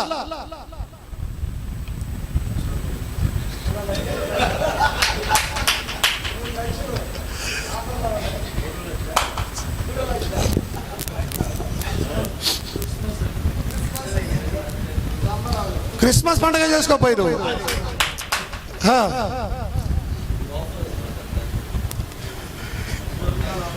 you want more than that. నాకు సిబిల్ స్కోర్ చాలా బాగుంది నాది. రోజు ఫోన్ల మీద ఫోన్లు చేస్తున్నారు, అయ్యా లోన్లు ఇస్తాం. మీరు టెన్షన్ పడద్దు, నేను ఇస్తా. మీరు జవాబు చెప్పండి, నేను ఇస్తా ఖచ్చితంగా. సిబిల్ స్కోర్ అంటే ఐడియా ఉందా మీకు? అంటే ఈ వ్యక్తి మంచోడు అని రిపోర్ట్ ఇస్తారు, చాలా మంచోడు, ఈయనకు డబ్బులు ఇస్తే ఎక్కడ పోవు అని రిపోర్ట్ ఇస్తారు. యాక్చువల్ అది చాలా హై ఉండడం వల్ల 10-15 కంపెనీలు రోజు ఫోన్ చేస్తున్నారు నాకు. అయ్యో లోన్లు 5 లక్షలు 10 లక్షలు ఇస్తాం తీసుకోండి. నేను అప్పు చేసేది ఇప్పుడు ఒక్క సంతకం కూడా అవసరం లేదు, ప్లీజ్ ఇవ్వండి అంటే తెల్లారి నాకు బ్యాంకులో వేసేస్తారు, మీకు చెక్ ఇచ్చేస్తాను. నాకు జవాబు చెప్పండి. దేవునికి స్తోత్రం కలుగును గాక. హల్లెలూయా. మీరు తెలుసుకొని నన్ను నమ్మి నేనే ఆయనను గ్రహించినట్లు మీరును నేను ఏర్పరచుకున్న నా సేవకుడు నాకు సాక్షులు. నాకు ముందుగా ఏ దేవుడును నింపబడలేదు, నా తర్వాత ఏ దేవుడును లేడు. అర్థమైంది మాట? నాకు ముందు ఏ దేవుడు లేడు, నా తర్వాత ఏ దేవుడు లేడు. అంటే దేవుడు అబద్ధం చెప్తున్నాడా? దేవుడు అబద్ధం చెప్తున్నాడా? చెప్పాలి నాకు దయచేసి. కేకలు గంతులు వేసేది కాదు, జవాబు కావాలి, నాకు రిప్లై కావాలి అక్కడ. దేవుడు అబద్ధం చెప్తున్నాడా? వాస్తవానికి 3 దేవుళ్ళని నమ్మితే నా తర్వాత వేరే దేవుడు ఉన్నాడు, నాకు ముందు దేవుడు ఉన్నాడు, లేదంటే నాకు ముందు వేరే దేవుడు లేడు, నా తర్వాత వేరే దేవుడు లేడు. అలాగా అనాల్సింది. మాకు ముందు వేరే దేవుడు లేడు, మా తర్వాత వేరే దేవుడు లేడు. నా రావద్దు అక్కడ, మా రావాలి. మిస్టేక్ అయిపోయిందా? ఎట్లా చేద్దామంటారు మరి? ఏం చేద్దామంటారు? మిస్టేక్ అయిపోయింది. బ్రదర్, బయట ఉన్న వాళ్ళకి వినిపిస్తుందా నా వాయిస్ క్లియర్గా? దేవునికి స్తోత్రం కలుగును గాక. హల్లెలూయా. నేనే యెహోవాను, నేను తప్ప వేరొక రక్షకుడు లేడు. యేసు అనే పేరు నాకు రక్షకుడు అని అర్థము. మరి రక్షకుడు ఆయన, ఈయన ఎవరు రక్షకుడు? దేవునికి స్తోత్రం కలుగును గాక. ప్రకటించిన వాడను నేనే, రక్షించిన వాడను నేనే దాన్ని గ్రహింపజేసిన వాడను నేనే. ఏ అన్య దేవతయు మీలో నుండి ఉండలేదు. నేనే దేవుడను, మీరే నాకు సాక్షులు. ఇదే యెహోవా వాక్కు. ప్రకటించిన వాడు ఆయనే, రక్షించిన వాడు కూడా ఆయనే ఉన్నాడు. దేవునికి స్తోత్రం కలుగును గాక. హల్లెలూయా. ఈయన వాక్యంలో రాబడింది, మరణ శాస్త్రము రాసిన వాడు బ్రతికి ఉండగా ఆ శాస్త్రము ఎలా చెల్లుతుంది? ఓకే, దాని అర్థం ఏంటంటే దేవుడు మరణ శాస్త్రాన్ని రాశాడు, నీవు ఇది చేయు దినమున నీవు చేస్తావు. ఆ మరణ శాస్త్రం చెల్లాలంటే రాసిన దేవుడు చనిపోవాలి. రాసింది పరలోకమందున్న తండ్రి, చనిపోయింది కుమారుడు. తండ్రి అన్నాడు చనిపోలే. ఆమేన్. దేవునికి స్తోత్రం కలుగును గాక. That's right. రాసింది తండ్రి, చనిపోయింది కుమారుడు. మరి తండ్రి ఎప్పుడు చస్తాడు?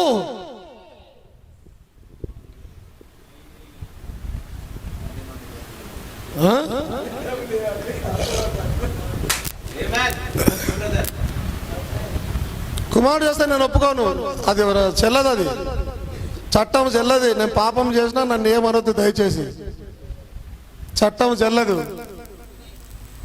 తండ్రి చేస్తే కానీ చట్టం చెల్తుంది ఇక్కడ.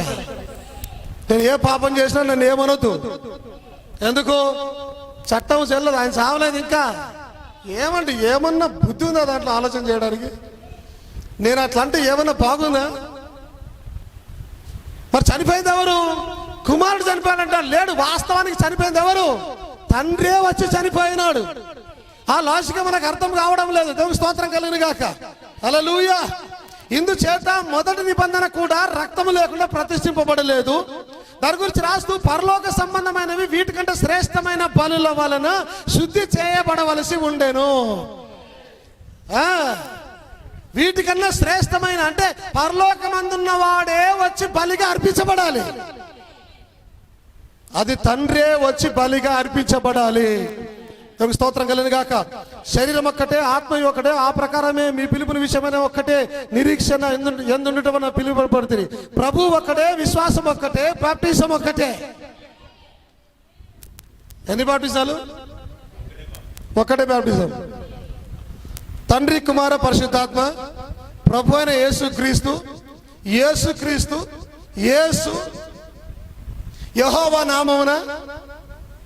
ఇప్పుడు ఏ బాప్టిజం తీసుకుంటే ఏ బాప్టిజాన్ని ఈ యొక్క పరిశుద్ధ గ్రంథం చెప్తుంది? ఒకటే బాప్టిజం అని. ఏది అది? ఇన్ని బాప్టిజాలలో ఏది సరి అయిన బాప్టిజం అవుతుంది? క్లియర్ గా వాక్యం చెప్తా ఉంది. ప్రభువు ఒక్కడే, ముగ్గురు కాదు. ప్రభువు ఒక్కడే, విశ్వాసం ఒక్కటే, బాప్టిజం ఒక్కటే, అందరికీ తండ్రి అయిన దేవుడు ఒక్కడే. దేవుని స్తోత్రం కలుగును గాక. అందరికీ తండ్రి అయిన దేవుడు ఒక్కడే. ఆమేన్. హల్లెలూయా.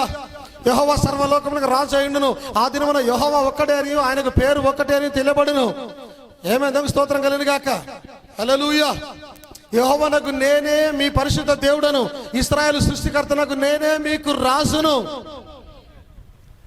యెహోవా రాజు అని వాళ్ళకి చెప్పబడుతూ ఉంది. కానీ యేసుక్రీస్తు ఆ గాడిద ఎక్కొస్తుంటే ఇదిగో మీ రాజు అని అంటూ ఉన్నారు. సియోను కుమారి, ఇదిగో నీ రాజు గార్తాపమును ఎక్కి. రాజు ఎవరు? యెహోవానా, యేసుక్రీస్తు? ఎవరు రాజు అయి ఉన్నారు? ఒక రాజ్యానికి ఇద్దరు రాజులు ఉండసాలరు, ఒక్కడే రాజు. నేను ఎక్కువగా ఎలాబొరేట్ చేయండి, సింపుల్ గా చెప్పుకుంటూ వెళ్ళిపోతాను. మీకు అర్థమవుతా అనుకుంటున్నాను. నేను వినే వాళ్ళకి ఎవరికైనా, ఏ డినామినేషన్ అయినా, ఎక్కడ ఏ సంఘాల వారైనా సింపుల్ గా మీకు అర్థమవుతా నేను ఆశపడుతున్నాను. దేవుని స్తోత్రం కలిగిన గాక. హల్లెలూయా. ఆమేన్. చాలా దుర్బోధలు ఉన్నాయి. మిలీనియం కొంతమంది అంటున్నారు ఇప్పటికే మనం 1000 ఏళ్ల పరిపాలన ఉన్నామని అంటూ ఉన్నారు వారు. నువ్వు 1000 ఏళ్ల పరిపాలన ఉంటే ఎత్తబాటు ఎప్పుడు అయిపోయింది నీకు. ఈ బోధ నీకు అవసరం, వెళ్ళిపోవచ్చు ఇక్కడికి వెళ్ళి దయచేసి. ఈ బోధ ఎవరికి? ఎత్తబాటు కొరకు ఎదురు చూస్తున్న వారి కొరకు. దేవుని స్తోత్రం కలిగిన గాక. ఇదిగో నేను కొత్త ఆకాశం కొత్త భూమిని సృజించుచున్నాను, మునుపటి మరోపడి జ్ఞాపకం రావు. ఏమేమి దేవుని స్తోత్రం కలిగిన గాక. హల్లెలూయా. హల్లెలూయా. ఇలా అక్కడ చిన్న మాట ఒకటి ఉంది. ఆ 1000 ఏళ్ల పరిపాలనంట తోడేళ్లను గొర్రె పిల్లయు కలిసి మేయును, సింహము ఎద్దు వలె గడ్డి తినును, సర్పమునకు మన్ను ఆహారమగును, నా పరిశుద్ధ పర్వతంలో అవి హాని అయినను నాశనమైనను చేయకుండును. ఎవరైనా సరే ఇది 1000 ఏళ్ల పరిపాలన అంటే దయచేసి హైదరాబాద్ పోయి ఆడ జూలాజికల్ పార్క్ ఉంది, ఆ పార్కులో సింహాలు ఉన్నాయి, దయచేసి వాటితో పోయి షేక్ హ్యాండ్ ఇచ్చి రావాలని నేను కోరుతున్నాను.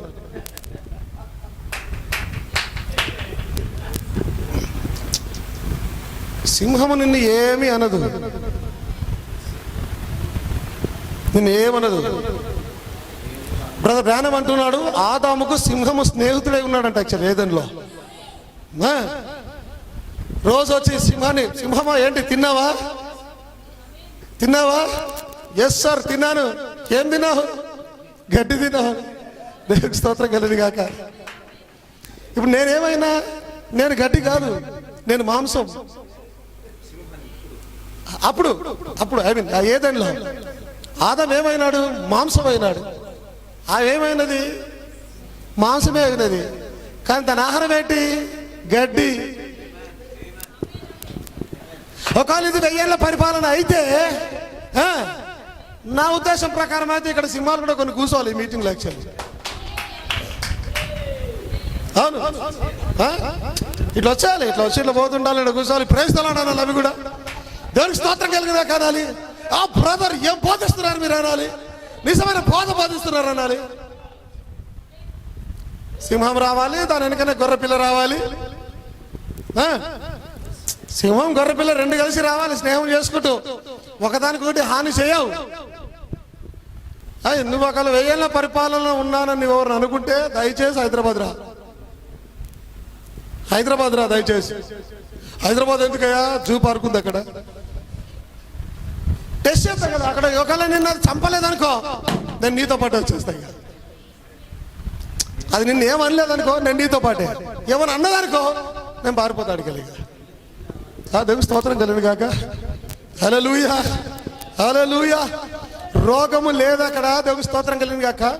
ఈ మిలీనియం గురించి నేను ఒక్క ప్రశ్న ఇచ్చి నేను వదలనుకున్నాను. ఎక్కువ చెప్పను దాని గురించి, చాలా ఉన్నాయి. రోగం ఉండదు అక్కడ, మెడికల్ షాపులు ఉండవు అక్కడ, అది ఉండదు, తనుకోవడం ఉండదు, పాపం ఉండదు, అది ఉండదు, సాతాడు అన్ని కాదు. ఒక్కటి చెప్తాను నేను. ఎత్తబాటు జరిగిన తర్వాత యేసుక్రీస్తుని కలిసి యేసుక్రీస్తుతో మరలా కిందికి వచ్చి 1000 ఏళ్ల పరిపాలన, పెళ్ళి అయిపోయింది అప్పటికే. 1000 ఏళ్ల పరిపాలనలో హనీమూన్ జరుగుతూ ఉంటుంది అక్కడ. యాక్చువల్ ఓకే, పెళ్లి చేసుకుని వచ్చిన తర్వాత నీ ప్రియునితో నువ్వు అక్కడ హనీమూన్లో ఉంటావు 1000 ఏళ్ల పరిపాలన. నాదొకటే ప్రశ్న, నీ ప్రియుడు ఎక్కడ?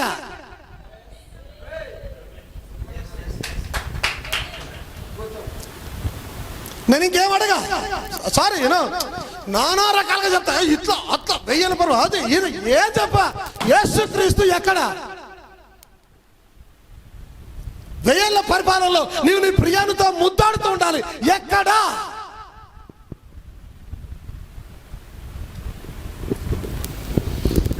దయచేసి ఎవరిని ఆన్సర్ చెప్తే నా ఇంటికి రావచ్చు రేపు.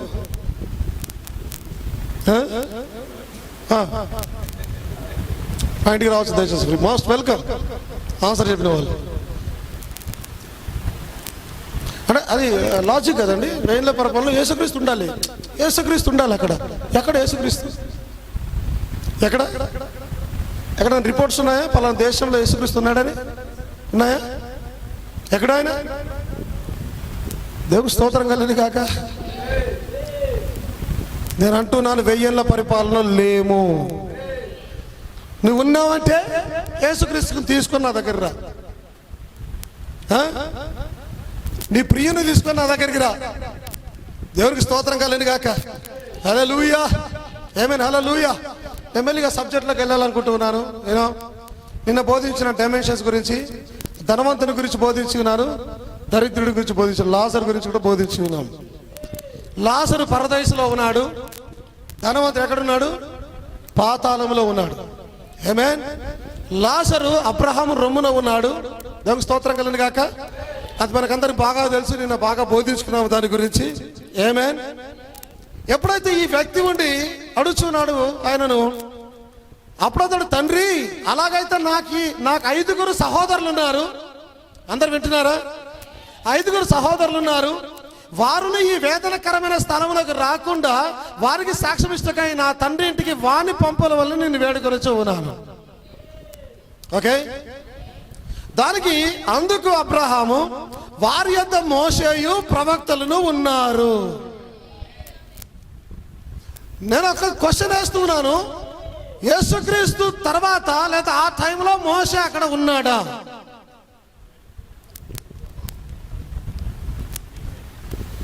లేదా అబ్రహాం అబద్ధం చెప్తూ ఉన్నాడా?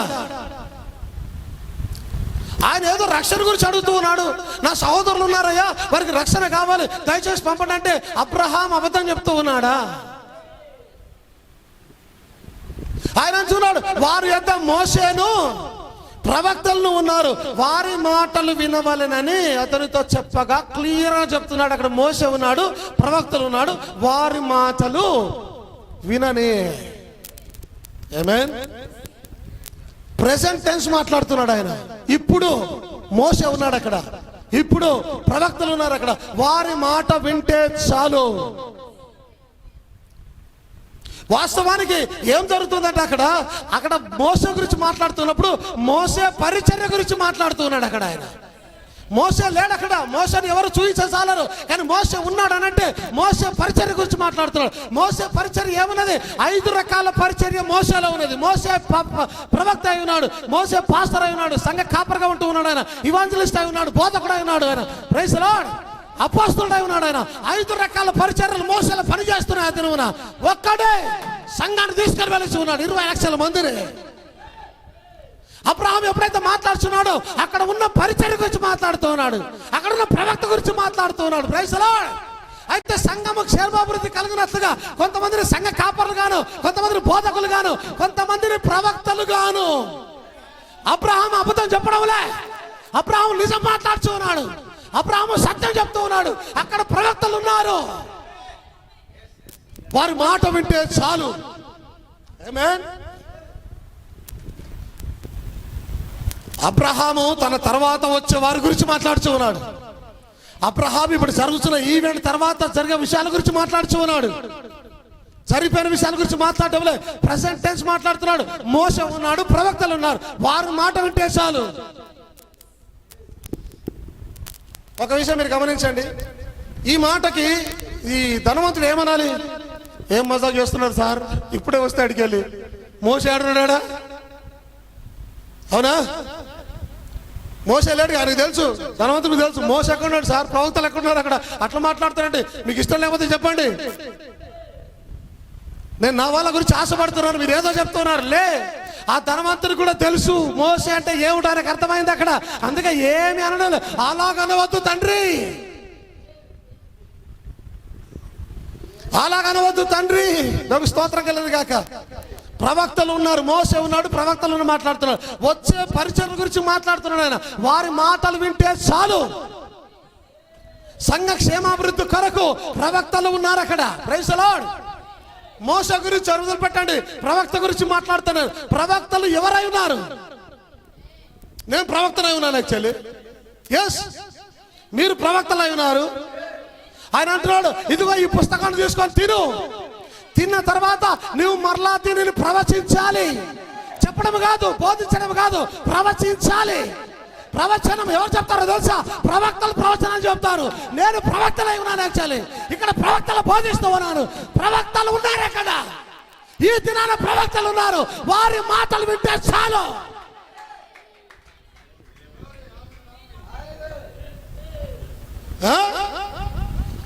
లేకపోతే అబ్రహాం చెప్పిన దానికి నాకు చెప్పాలి, వివరం చెప్పాలి ఎవరైనా సరే. ఈ దినాన ఉన్నారు, ప్రవక్తలు ఉన్నారు.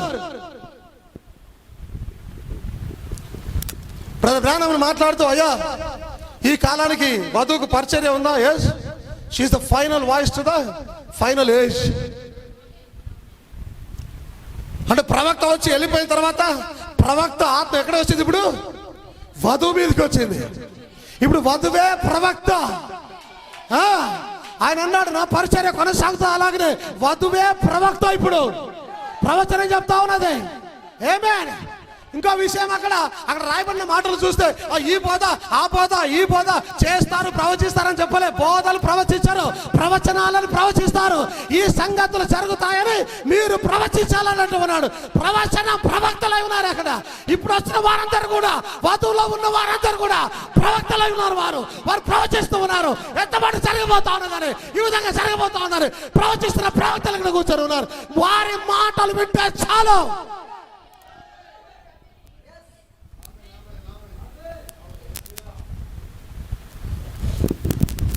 ఆయనతో చెప్తారా? ఎత్తబాట్లు పోవాలా? నేను చెప్పేది నువ్వు ఎత్తబాట్లు వెళ్ళాలా? ఏంటయ్యా నేను చెప్పేది నువ్వు వెళ్ళకపోతే రెడీ దేనికైనా సరే నేను వెళ్తావు. కష్టంగా గ్యారంటీ, నా పోగల కష్టంగా నువ్వు వెళ్ళి తీరుతావు అక్కడికి ఎట్టి పరిస్థితిలో. Praise the lord. అదే పౌలు ఎత్తబడి గురించి మాట్లాడుతున్నాడు. తనతో ఉన్నవారు ఎత్తబాట్లో ఉంటారని మాట్లాడుతున్నాడు. పౌలు చెప్పింది నేను చెప్తా ఉన్నాను. పౌలు విశ్వాసం ఎత్తబడితే నా విశ్వాసాలు ఎత్తబడతారు, మీరు ఎత్తబడతారు అనే పరిస్థితుల్లో. ఎందుకంటే ప్రవక్తలు, పౌలు ప్రవక్త అయి ఉన్నాడు, నేను ప్రవక్తలు అయి ఉన్నాను. ఇక్కడ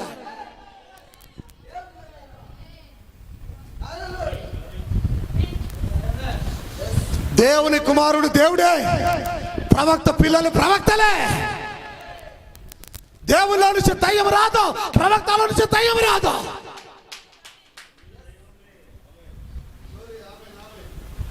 ఆమేన్. దేవుని స్తోత్రం కలుగును గాక. ప్రొఫెసర్ అగైన్, మరలా ప్రవచింపనగత్యం. నువ్వు చెప్పి తీరాలి, ప్రవచించాలి. జరిగిపోయిన విషయాలు కథలు కాదు, జరగబోయే విషయాలు నువ్వు ప్రవచించాలి. ప్రవక్తలై ఉన్నాం, ఈ దినానికి ప్రవక్తలై ఉన్నాం. చాలా మంది అడుగుతారు, ప్రవక్తలు ఎక్కడ ఉన్నారయ్యా? ప్రాణం మీరు ప్రవక్త అంటూ ఉన్నారు, ఎక్కడున్నారు ప్రవక్తలు? లేరా? ఎఫ్ఎస్సీలో రాయబడలేదా? 5 ఫోల్డ్ మినిస్ట్రీలో రాయబడలేదా? అక్కడ సంఘ కాపర్లు ఉన్నారు, ప్రవక్తలు కూడా రాయబడలేదా? ప్రవక్తలు లేరా? చాలా రెఫరెన్స్లు ఉన్న దగ్గర ఓడించగలరు, ఎవరైనా వస్తే సరే ఓడించగలరు. చాలా రెఫరెన్స్ ఉన్నాయి. ప్రవక్తలు ఉన్నారు. ప్రవక్తలు లేకుండా దేవుడే లేడు.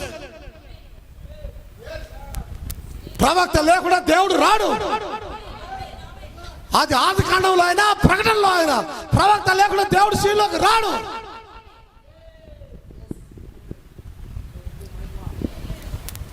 అందుకే ఒక శరీరాన్ని ఏర్పరచుకొని యేసుక్రీస్తు అనే శరీరంలో వచ్చాడు ఆయన. యేసుక్రీస్తు కూడా ఒక ప్రవక్త అయి ఉన్నాడు. ఆ ప్రవక్తలో ఉండి దేవుడు మాట్లాడుతున్నాడు. అక్కడ యాక్చువల్ అర్థం చేసుకునే జ్ఞానం ఉంటే ఎత్తబాట్లో 7వ డైమెన్షన్కి వెళ్ళిపోతావు. ఆ 7వ లోకానికి వెళ్ళిపోతావు. నిన్నెవరు ఆపసాలు రెట్టి పరిస్థితిలో. దేవునికి స్తోత్రం కలుగును గాక. ఆమేన్. హల్లెలూయా, హల్లెలూయా. యేసుక్రీస్తు తర్వాత ఎవరు వస్తారు? వాళ్ళందరూ ప్రవక్తలై ఉన్నారు. పౌలు ప్రవక్త అయి ఉన్నాడు, పేతురు ప్రవక్తలై ఉన్నారు. అందరూ ప్రవచిస్తూ ఉన్నారు. పేతురు గురించి రాత్రి మాట్లాడితే ఆయన గలీలలో తిరుగుతూ ఎవడో ఏదో చెప్తే మాట అయినా అట్లా చేశాడు. బుద్ధి గడ్డిది నాదా? ఏమైంది నీకు ఆ మాటలు మాట్లాడడానికి? యేసుక్రీస్తు ఏదో చెప్తే తండ్రి కుమార పరిశుద్ధాత్మ నామములో బాప్టిజం ఏమంటే ఆయన వచ్చేసి ప్రభు అయిన యేసుక్రీస్తు నామములో ఇచ్చాడు. ఆయన గలీలలో తిరుగుతూ ఎవడో ఏదో చెప్తే అట్లా చేశాడు. ఎంత మూర్ఖత్వం అది! వింటారా కొద్దిసేపు? గూబలు గుయ్యి పట్టే అట్లా వాళ్ళకి. సీరియస్ సీరియస్ వాక్యం చెప్తాను నేను.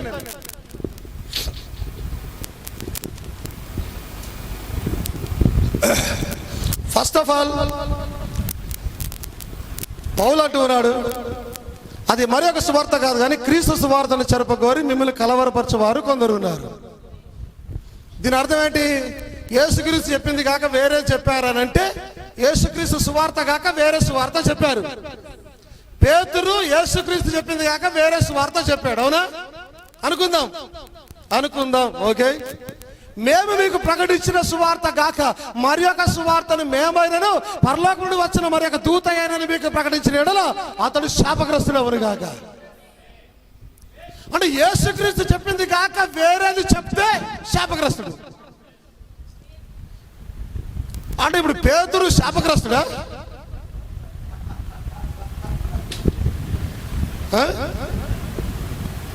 శాపగ్రస్తుడా? ఇంకా ఉన్నాయి, కిందికి చూద్దాం. పేతురికి ఏమేమి వస్తాయో మీరు ఒప్పుకోవాలి. తినమన్న దాన్ని ఎవరైతే పేతురు అట్లా చేశాడో, పేతురు చేసింది మేము నమ్మం. రాత్రి చెప్పినాడు కదా, యేసుక్రీస్తు దగ్గరికి పోతాడు, నాకేం తెలియదు, దయచేసి పేతురు కన్సల్ట్ చేయండి ప్లీజ్, నేనేం చేయలేను, తాళాలు నా దగ్గర లేవు, పేతురు కన్సల్ట్ చేయండి. ఆయన ఏదో ఒప్పుకుంటే నేను ఏమైనా చేయగలుగుతా? ఆమేన్. మేము ఇది వరకు చెప్పిన ప్రకారం ఇప్పుడు మరలా చెప్పుచూ ఉన్నాము. మీరు అంగీకరించిన సువార్త కాక మరి ఒకటి ఎవడైనాను మీరు ప్రకటించే ఎడల వాడు శాపగ్రస్తుడు అవును గాక. సోదరులారా, నేను ప్రకటించిన సువార్త మనుషుని యోచన ప్రకారమైనది కాదని మీకు తెలియజెప్పుచూ ఉన్నాను. పౌలు అంటూ ఉన్నాడు, నేను చెప్పింది మనుషుని యోచన ప్రకారమైనది కాదు. అవునా? పేతురు ఇచ్చిన బాప్టిజమే పౌలు ఇచ్చాడు. ఇప్పుడు పౌలు అంటున్నాడు, నేను ఇచ్చిన బాప్టిజం మనుషుని యోచన ప్రకారమైనది కాదు. పేతురు చెప్పింది తప్పెట్లా అంటావు? ఇప్పుడు నువ్వు ఏంటండి పేతురు చెప్పింది తప్పట్లా అవుతుంది? పౌలు చెప్పింది రైట్ అవుతుంది, పేతురు చెప్పింది తప్పు అవుతుందా? వినండి ఇంకొద్దిగా ముందుకు. దేవునికి స్తోత్రం కలుగును గాక. మనుషుల వలన దానిని నేను పొందలేదు, నాకెవడను దానిని బోధింపరు లేదు, కానీ యేసుక్రీస్తు బయలుపరచడం వలననే అది నాకు లభించినది. అంటే పేతురు చెప్పడం వలన ఈయన బాప్టిజం ఇవ్వడంలే, ప్రభు యేసుక్రీస్తు నామంలో యేసుక్రీస్తు చెప్పడం వలననే ఇచ్చానని చెప్తున్నాడు ఆయన. ఇప్పుడు చెప్పండి, పేతురు చేసింది తప్పా రైటా? పేతురు చేసింది ఈయన చేసిండు అని అనుకుంటే పొరపాటు. పౌలు ఏమంటున్నాడు? పేతురు చెప్పలే, నాకు డైరెక్ట్ గా యేసుక్రీస్తే చెప్పాడు, అందుకే ప్రభు యేసుక్రీస్తు నాలో బాప్టిజం ఇచ్చానని క్లియర్ గా చెప్తున్నాడు ఆయన. ఇప్పుడు పేతురు తప్పాడా? దేవునికి స్తోత్రం కలుగును గాక. హల్లెలూయా. ఇంకో మాట చదువుతానండి. ఈ గ్రంథమందున ప్రవచన వాక్యములను విను ప్రతివానికి నేను సాక్ష్యం ఇచ్చింది ఏమనగా, ఎవడైనా వీటితో మరి ఏదైనా కలిపిన యెడల ఈ గ్రంథంలో వ్రాయబడిన తెగుళ్ళు దేవుడు వారికి కలగజేయును. అంటే ఇప్పుడు పేతురుకి ఏమేమి తెగులు ఇద్దాం చెప్పండి? ఎన్ని తెగుళ్ళు వస్తాయని అంటున్నాడు ఆయన? పరిశుద్ధ గ్రంథంలో ఉన్న తెగుళ్ళని పేతురుకి, వాళ్ళ లెక్కల ప్రకారం పేతురుకి. ఇంకో విషయం చెప్పాలంటే పేతురు శాపగ్రస్తుడు, పేతురు క్రీస్తు విరోధి, పేతురు నమ్ముకున్న మొత్తం ఏంది రోమన్ క్యాథలిక్ సంఘం అంతా నరకం పోతుంది. ఒప్పుకుంటారా వాళ్ళు?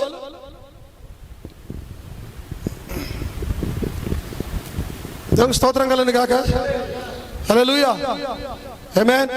ఇంకొక మాట ఉందంటే ఒక చోట రాబడింది ప్రసంగిలో, దేవుడు చేయి పనులన్నీ శాశ్వతములని నేను తెలుసుకుంటుని. దేవుడు ఒకేసారి చేస్తాడు, అది శాశ్వతంగా ఉండబోతా ఉన్నది. ఆమేన్. దానికి ఏది చేర్చబడదు, దాని నుండి ఏది తీయబడదు. యేసుక్రీస్తు దేవుడై ఉన్నాడు, ఒక్కసారి ఆయన బాప్టిజం గురించి చెప్పి ఉన్నాడు, అది శాశ్వతంగా ఉండబోతా ఉన్నది. దానికి ఏది చేర్చబడదు, తీయబడదు. అంటే యేసుక్రీస్తు చెప్పింది పేతురు చేశాడంటే ఏదో యాడ్ చేయలే, ఏది తీయలే, ఎగ్జాక్ట్ గా ఏం చెప్పాడో దాన్నే చేస్తూ ఉన్నాడు ఆయన. మరి ఏంటయ్యా యేసుక్రీస్తు అట్లా చెప్తే ఈయన అట్లా చేశాడు? చాలా జాగ్రత్తగా గమనించాలి. యేసుక్రీస్తు ఎప్పుడు కూడా ఉపమానాలలో బోధిస్తూ ఉన్నాడు ఆయన.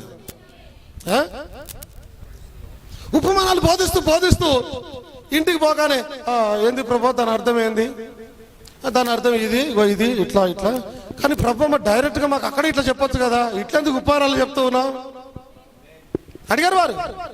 ఉపమానాలు ఎందుకు చెప్తున్నారయ్యా అని అంటే ఆయన వీళ్ళే దగ్గర పిలుచుకొని, ఇదిగో ఇది మీకే అర్థం కావాలి, వాళ్ళకి అర్థం కావద్దు.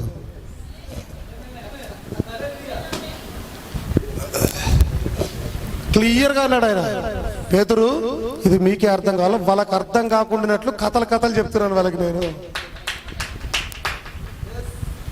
ఇప్పుడు తండ్రి యొక్కయు కుమారుని యొక్కయు పరిశుద్ధాత్మ యొక్కయు ఎందుకు చెప్తున్నాడు ఆయన?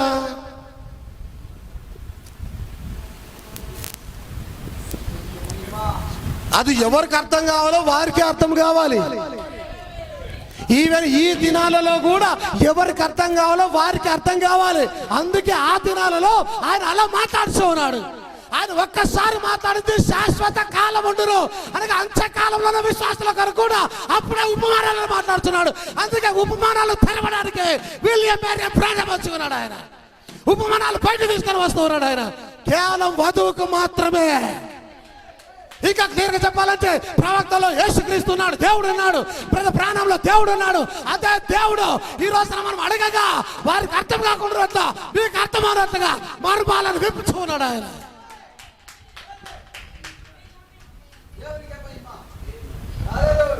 స్తోత్రం కలుగును గాక.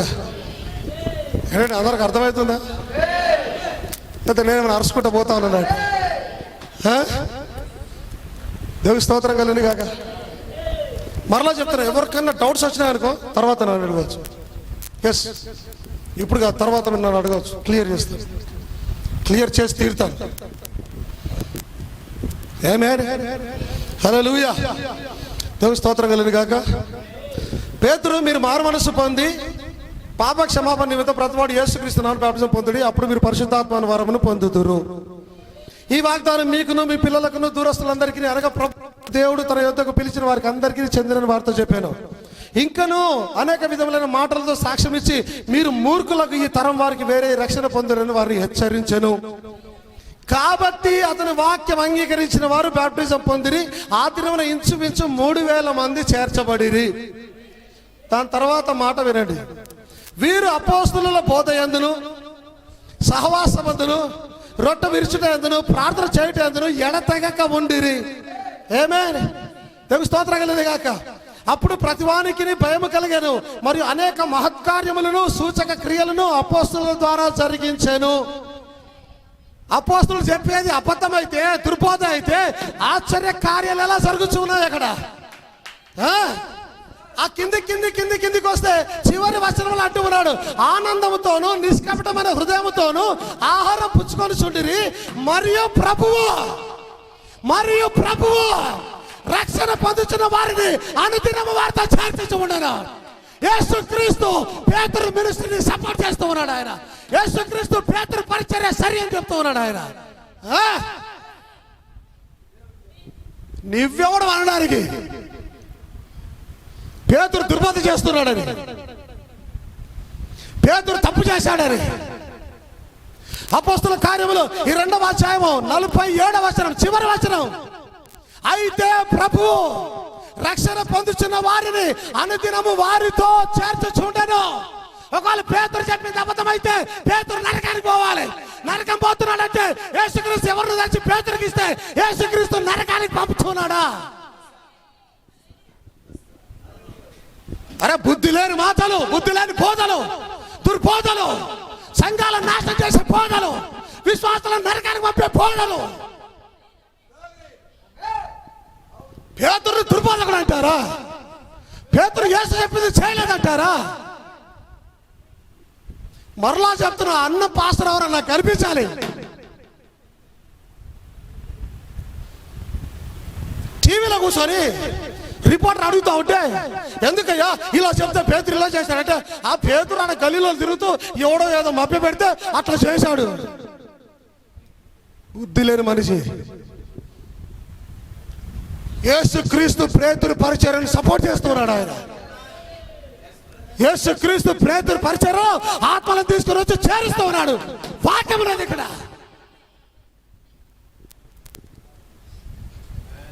నీకెందుకంత మంటనే ఊరుకోము. తప్పుడు బోధలకు ఊరుకోబెట్టి పరిస్థితుల్లో మంట మండుతూ ఉంటుంది. అక్కడ ప్రజలను నాశనం చేస్తున్నారు. అక్కడ దుర్బోధ బోధిస్తున్నారు. పేతురు చెప్పింది రైట్, వాస్తవం చెప్తున్నాడు ఆయన, నిజం చెప్తున్నాడు ఆయన, సత్యం చెప్తున్నాడు ఆయన. యేసుక్రీస్తుని బోధిస్తున్నాడు. లేదంటే పేతురు శాపగ్రస్తుడై ఉన్నాడు. ఆయన పేతురు శాపగ్రస్తులైతే నేను శాపగ్రస్తులైతే, నేను శాపగ్రస్తులైతే మీరు శాపగ్రస్తులే. కానీ కాదే క్రీస్తు యేసునందు రక్షణ పొందుకున్న వారం, క్రీస్తు వధువైన మీ దినమున.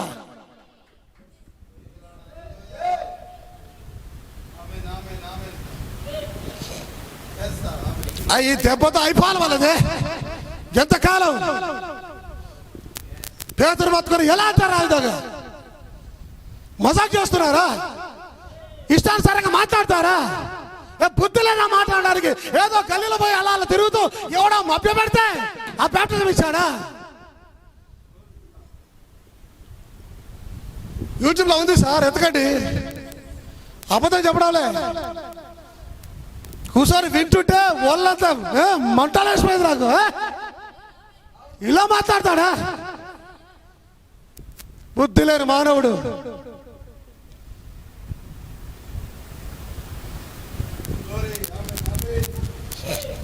దేవుని ఆత్మకు మంటలేస్తుంది. దేవుడు ఊరుకోడు.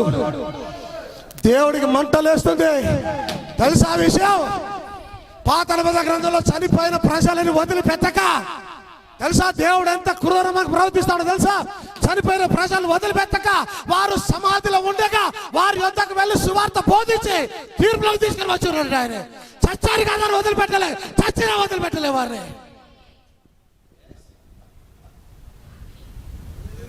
మనం ఏమనుకుంటాం? ఎవడో చెడ్డోడు చేస్తే వారి గురించి చెడ్డగా చెప్తే ఏ పోలేరా వాడు చచ్చాడు పోయింది, వారి గురించి వదిలిపెట్టు.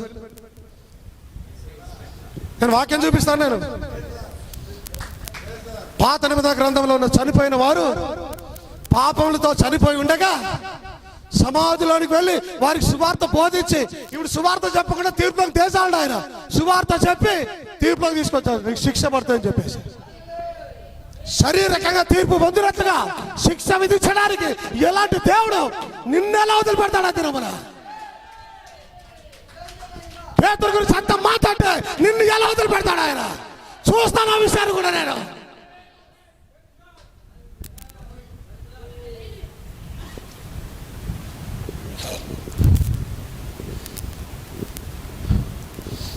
ఏమన్నా ఉన్నావా ఇక్కడే?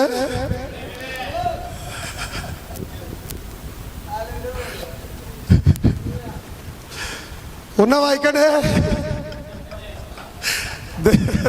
దేవునికి స్తోత్రం కలిగింది కాక. ఈయన బద్దలైతున్నాయి పులిపీట్లు, నువ్వు బయట కూర్చున్నావు.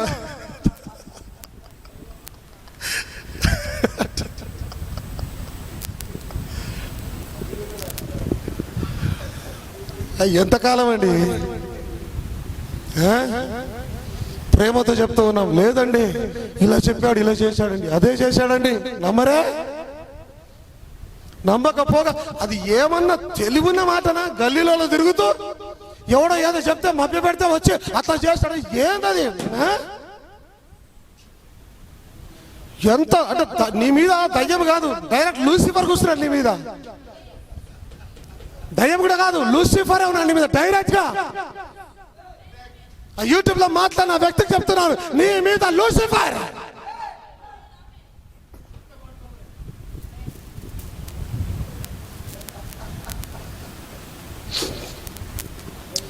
దేవుని వాక్యం అంటే మసాక్ అయిపోయింది, ఇష్టానుసారం చెప్పుడు అయిపోయింది. ఎవడి పోతా వాడితే. నువ్వేదైనా మాట్లాడితే బైబిల్లో నుంచి సపోర్ట్ రావాలి నీకు. నువ్వేదైనా చేస్తే యేసుక్రీస్తు సపోర్ట్ చేయాలి. పరిచర్య, పేతురు పరిచర్యకు యేసుక్రీస్తు సపోర్ట్ చేసి.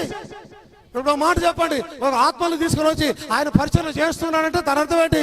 పేతురు వండర్ఫుల్ గా చేసావయ్యాడు, ఎక్సలెంట్ నీ పరిచర్య, నిజం చేస్తూ ఉన్నావు, నేను నిన్ను నమ్మినందుకు నా పేరు నిలబెడుతున్నా పేతురు, నేను దీవిస్తాను ఖచ్చితంగా.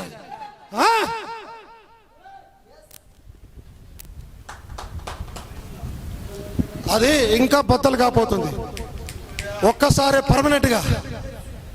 ఇంకా బద్దలు అవుతాయి. ఇప్పుడు చూస్తూ ఉంటాడు మీరు. నేను లాడ్జ్లోనే చెప్పిన, ఈ రోజు బద్దలు అయిపోతాయి ఎక్కడెక్కడ పేతురు గురించి చెప్పాను బ్రదర్. ఈ రోజు నేను అన్నాను ఒక మాట, ఈ రోజు వేళ్లతో పునాదుల నుంచి పీకేస్తారని చెప్పాను. దాన్ని పునాదుల్లో నుంచి పీకి పారేస్తారు. ఇది నరకుడు కాదు, నన్ను నరకుడు నరకుడు అంటారు. నరకుడు అంటే మొదల్లో అక్కడ నరికేది, ఈ రోజు పునాదులు కలిపి పీకి పారేస్తారు దాన్ని.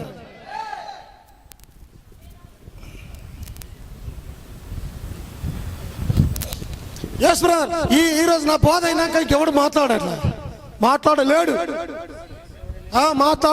చాలా చేస్తూ ఉన్నాను, మాట్లాడలేడు. పునాదుల్లోంచి పీకేస్తావు దాన్ని. పేతురు చేసిన పరిచర్యనే పౌలు వెంబడిస్తూ ఉన్నాడు. పేతురు చేసిందే పౌలు చేస్తూ ఉన్నాడు. పౌలు చేసిందే ఆ తర్వాత వచ్చిన వాళ్ళు చేస్తూ ఉన్నారు. యేసు ప్రభు సేవ ఎక్కడవా? ఒకవేళ యేసు ప్రభు చెప్పింది సేక మీరు ఏమైనా చేస్తున్నారంటే మరి ఆయన పరిచయం ఎక్కడవా? ఎవరు చేస్తున్నారు? లేదే, మొదటి 300-400 సంవత్సరాలు లేదే. ఆమేన్, హల్లెలూయా.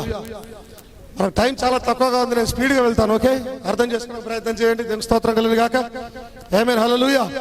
యేసుక్రీస్తు కూడా అక్కడ 19:5 ఆయన పౌలు అంటాడు, ప్రభు అయిన యేసు నామమున బాప్టిజం పొందిరి అని అక్కడ రాయబడింది. అంటే పేతురు ఇచ్చింది అదే బాప్టిజం, పౌలు ఇచ్చింది కూడా అదే బాప్టిజం. దేవుని స్తోత్రం కలుగును గాక. సరే, పేతురు తప్పు చేశాడంటే ఓకే, పౌలు కూడా తప్పు చేశాడా? ఏమండి, పేతురు తప్పు చేశాడంటే ఓకే, పౌలు కూడా తప్పు చేశాడా? దమ్మున నా ముంగట చెప్పాలి ఆ మాట. పౌలు ఆ బాప్టిజం ఇచ్చి తర్వాత పౌలు వారి మీద చేతులుంచక పరిశుద్ధాత్మ వారి మీదకి వచ్చాను. ఒకవేళ దుర్బోధ అయితే పరిశుద్ధాత్మ కూడా దిగనా? లాజిక్స్ అర్థం చేసుకోవడానికి ప్రయత్నం చేస్తాం. దేవుని స్తోత్రం కలుగును గాక. హల్లెలూయా, ఆమేన్, హల్లెలూయా. నేను ఒక మాట చెప్తాను వినండి. ఒకవేళ పేతురు తప్పే చేస్తున్నాడు అనుకో, పౌలు యేసుక్రీస్తు ఎందుకు కనీసం గద్దించలేకపోయాడు? మంచి ప్రశ్న, అవునా? ఇందాక పొద్దున బ్రదర్ ప్రసంగం చేస్తున్నారు, నేను బయట కూర్చున్నాను. నేను నోట్స్ ప్రిపేర్ చేసుకోవాలి, వెంటనే బయట కూర్చున్నాను. అక్కడ కూర్చుంటే చిన్నపిల్లలు ఎగురుతూ ఉన్నారు అక్కడిక్కడ. బ్రదర్ ఫ్రాన్సిస్ ఉండి పిల్లలు ఎగురొద్దు, వాకింగ్ చెప్తున్నారు అక్కడ, కూర్చోండి అని అన్నారు. అంటే తప్పు చేస్తున్నారు, కూర్చోండి. మన సిద్ధాంతపరంగా చూస్తే ఎవరైనా చిన్న తప్పు చేస్తే తప్పు అది చేయకూడదు. వాడు తెలిసినోడైనా తెలియనోడైనా ఎవడో రోడ్డు మీద పోయేటప్పుడు తప్పు చేస్తా తప్పది చేయకూడదు. అట్లా అదే ఇంటి వాళ్ళు చేస్తే, పిల్లలు చేస్తే కర్ర తీసుకోను, బెల్ట్ తీసుకోను. ఏంటి అర్థమవుతా నేను ఎక్కడికి వెళ్తున్నాను? యేసుక్రీస్తు నడుము కూడా బెల్ట్ ఉందంట తెలుసా, బంగారు దట్టి కట్టుకొని.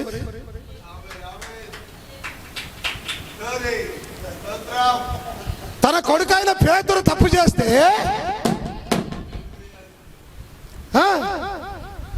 బెల్ట్ తీయాల్సింది పోయి, కర్ర పట్టాల్సింది పోయి, విశ్వాసంతో చాలా సంఘంలో చేరుస్తాడా? మీకు దాన్ని క్లియర్ చేస్తారు. ఓకే, ఏదో మాట్లాడుకోవడం కాదు, క్లియర్ చేస్తారు. దేవుని స్తోత్రం కలుగును గాక. హల్లెలూయా. కొర్నేలి దగ్గరికి వెళ్ళడానికి పేతురు జంకుతున్నాడు. ఓకేనా? కొర్నేలి దగ్గరికి వెళ్ళడానికి, ఎందుకనగా అతడు అన్యుడై ఉన్నాడు, మేము వెళ్ళకూడదు ఆయన దగ్గరికి. పేతురు జంకుతున్నాడు, ఆగుతున్నాడు, నేను వెళ్ళను. ఓకే, అందరికి అర్థమైంది అది? పేతురు వెళ్ళకుండా ఆగుతున్నాడు. అర్థమైతే మీకు తర్వాత అంతా అర్థమవుతుంది. ఓకే, ఆమేన్. ఎప్పుడైతే పేతురు ఇంకో చోట ఉన్నాడు, పగలు ఇంచుమించు 3 గంటలకి మిద్దె మీద ఎక్కి ప్రార్థన చేయడానికి వెళ్ళాడు పేతురు. ఓకే, ప్రార్థన చేస్తుండగా ప్రభు పైనుంచి అన్ని జీవజంతువులు అన్ని ఉన్నట్టు దుప్పటిని కిందికి దించాడు. దించి ఇదిగో వీటిని నువ్వు తినేసేయని అన్నాడు ఆయన. పేతురు అంటున్నాడు, ప్రభు అపవిత్రమైన నేను తినను. సర్లే అని వెళ్ళిపోయాడా? పేతురు, దేవుడు పవిత్రపరిచింది దాన్ని అపవిత్రం అనొద్దు. నువ్వు బెల్ట్ తీయలే? బెల్ట్ తీసాడా లేదా? మరలా చెప్తా 3 సార్లు అదే చేశాడట పేతురు. అక్కడికి అయిపోయింది, సరే దిగాడు. వాళ్ళ దూతలు వచ్చారు, కొర్నేలి ఇంటి దగ్గరికి వెళ్ళాడు. వెళ్ళిన తర్వాత మాట వినండి, చాలా జాగ్రత్తగా వినడం మాటని. ఆమేన్, హల్లెలూయా. అప్పుడు అతడు అన్య జాతి వానితో సహవాసము చేయుట అయినను అట్టి వాణిని ముట్టుకొనుట అయినను యూదునికి ధర్మము కాదని మీకు తెలియను. వినండి, జాగ్రత్త వినండి ప్లీజ్. ఓకే, జాగ్రత్త వినండి, మీకు తెలియను. అయితే ఏ మనుష్యుడును నిషేధింపదగిన వాడని అయినను అపవిత్రుడని అయినను చెప్పకూడదని, వింటున్నారు అందరూ? ఏ మనుష్యుడు కూడా అపవిత్రుడని కలవకూడదని చెప్పకూడదని దేవుడు నాకు చూపించి ఉన్నాడు. అంటే 2వసారి కూడా బెల్ట్ తీశాడు ఆయన. ఇందాక దుప్పటి పంపిస్తే నేను తినను అపవిత్రం అంటే బెల్ట్ తీశాడు. ఆమేన్, గద్దించాడు. ఇప్పుడు ఆ కొర్రేలింటికి నేను వెళ్ళనని మొండికేసి కూర్చుంటే అట్లా కాదు, నువ్వు వెళ్ళాలి. పేతురు సాక్ష్యం ఇస్తున్నాడు అక్కడ. ఎవరు కూడా, ఏ మనుషుడు కూడా అపవిత్రుడు కాదని, నిషేధింపదగిన వాడు కాదని దేవుడు నాకు చూపించి ఉన్నాడు. ఇక్కడ దుప్పటితో వచ్చి దేవుడు గద్దించగా, ఇక్కడ కొర్నేలు కలవకుండా పోతే గద్దించిన దేవుడు తప్పుడు బాప్టిజం ఇస్తే గద్దించలేకపోయాడా? చెప్పాలి నాకు దయచేసి. నా ప్రశ్నలు నిజమని అనిపిస్తే నాకు జవాబు చెప్పండి. గద్దించలేకపోయాడు ఆయన. పౌలుతో చూద్దాం. కనుక సంఘముల విశ్వాసమందు స్థిరపడి అనుదినము లెక్కకు విస్తరించుచు ఉండెను. ఆసియాలో వాక్యము చెప్పకూడదని పరిశుద్ధాత్మ వారిని ఆటంకపరిచినందున పౌలు ఆసియాకు వెళ్ళి వాక్యం చెప్పాలని వెళ్తుంటే వెళ్ళొద్దని అడ్డగించాడు యేసుక్రీస్తు. పేతురుని అడ్డగించాడు యేసుక్రీస్తు. ఇలా కాదని చెప్పాడు యేసుక్రీస్తు. పేతురు అబద్ధ బాప్టిజం ఇస్తుంటే ఎందుకు చెప్పలే?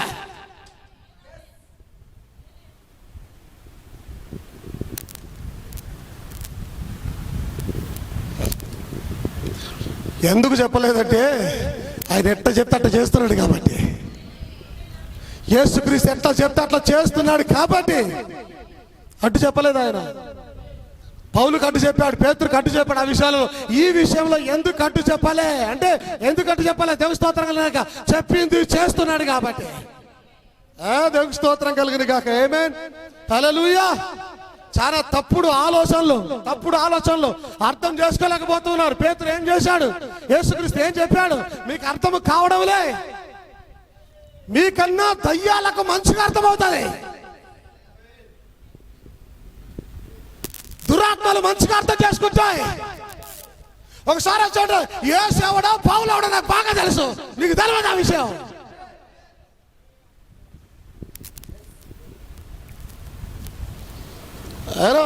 ఒక మాట చదువుతారు వినండి. మేము ప్రార్థన స్థలంలోకి వెళ్ళొచ్చు ఉండగా పుతోను అను దయ్యము పట్టినదై సోద చెప్పుడు చేత తన యజమానులకు బహులాభం సంపాదించుతున్న ఒక చిన్నది మాకు ఎదురుగా వచ్చాను.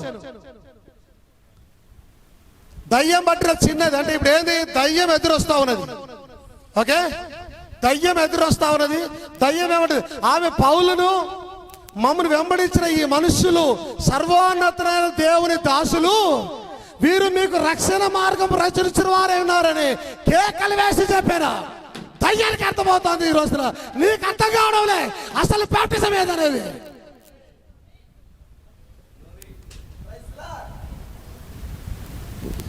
ఇంకో దయ్యం అంటారు, అది నా చెప్పాను కదా, సౌలు కూడా పౌలు కూడా తెలుసు, యేసు కూడా తెలుసు. నీకు తెలియదు, దయ్యాలకు బాగా తెలుసు.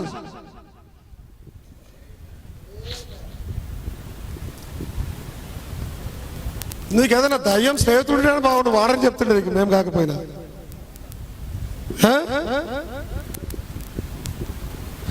దేవుని స్తోత్రం కలిగిన గాక, హల్లెలూయా, ఆమేన్. ముగిస్తున్నాను, కాసేపట్లో ముగిస్తున్నాను. ఓకే, నిన్న ఇచ్చిన ప్రశ్నలన్నిటికీ జవాబులు చెప్పి ముగించేస్తాను. దేవుని స్తోత్రం కలిగిన గాక, హల్లెలూయా. ఇప్పుడు ఈ 5వ డైమెన్షన్ ఉంది, 6వ డైమెన్షన్ ఉంది. ఓకేనా?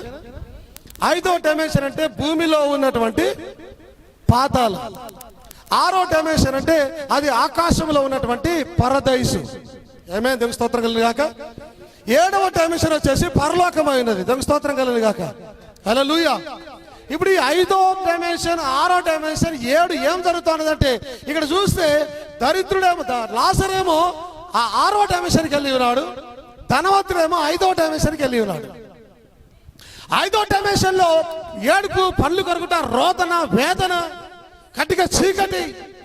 అదే 6వ డైమెన్షన్ లో అయితే అక్కడ సమాధానము, అబ్రహాము రొమ్మున నెమ్మది, దేవుని ప్రేమ, దేవుని కృప మెండుగా ఉన్నది. అక్కడ విశ్రాంతి తీసుకుంటా ఉన్నాడు. ఇక్కడ మంటలు మండుతా ఉన్నాయి. అక్కడ నిద్ర లేకుండా పోతా ఉన్నాడు. అలచడి రేగుతా ఉన్నది. రోదన, వేదన, కటిక చీకటి, పళ్ళు కరుగుతూ ఉన్నాడు. దేవునికి స్తోత్రం కలుగును గాక, ఆమేన్, హల్లెలూయా. ఇప్పుడు ఈ వ్యక్తి పాతాళానికి ఎందుకు వచ్చాడు? లాజరు పరదేశంకి ఎందుకు వెళ్ళాడు? అబ్రహాం చెప్పిన దాన్ని బట్టి అక్కడ మోసేయు ప్రవక్తలు ఉన్నారు, అవునా? ఎందుకంటే అక్కడ వచ్చి మాట్లాడుతున్నారు. అప్పుడే వచ్చారు, అప్పుడే మాట్లాడుతున్నారు. ఏదో వచ్చిన 10 సంవత్సరాలకు 20 సంవత్సరాలకు అప్పుడే చనిపోయి వచ్చారు, అప్పుడే మాట్లాడుతున్నారు. ఆయన అడగానే అక్కడ మోసేయు ప్రవక్తలను ఉన్నారు. ఇప్పుడు ఈయన పాతాళానికి ఎందుకు వచ్చాడంటే, మోసే ప్రవక్తల మాట వినలేదు కాబట్టి అక్కడికి వచ్చాడు ఆయన. క్లియర్? మరి లాజరు ఇక్కడికి ఎందుకు వచ్చాడంటే, మోసే ప్రవక్తల మాటలు విన్నాడు కాబట్టి ఇక్కడికి వచ్చి విన్నాడు ఆయన.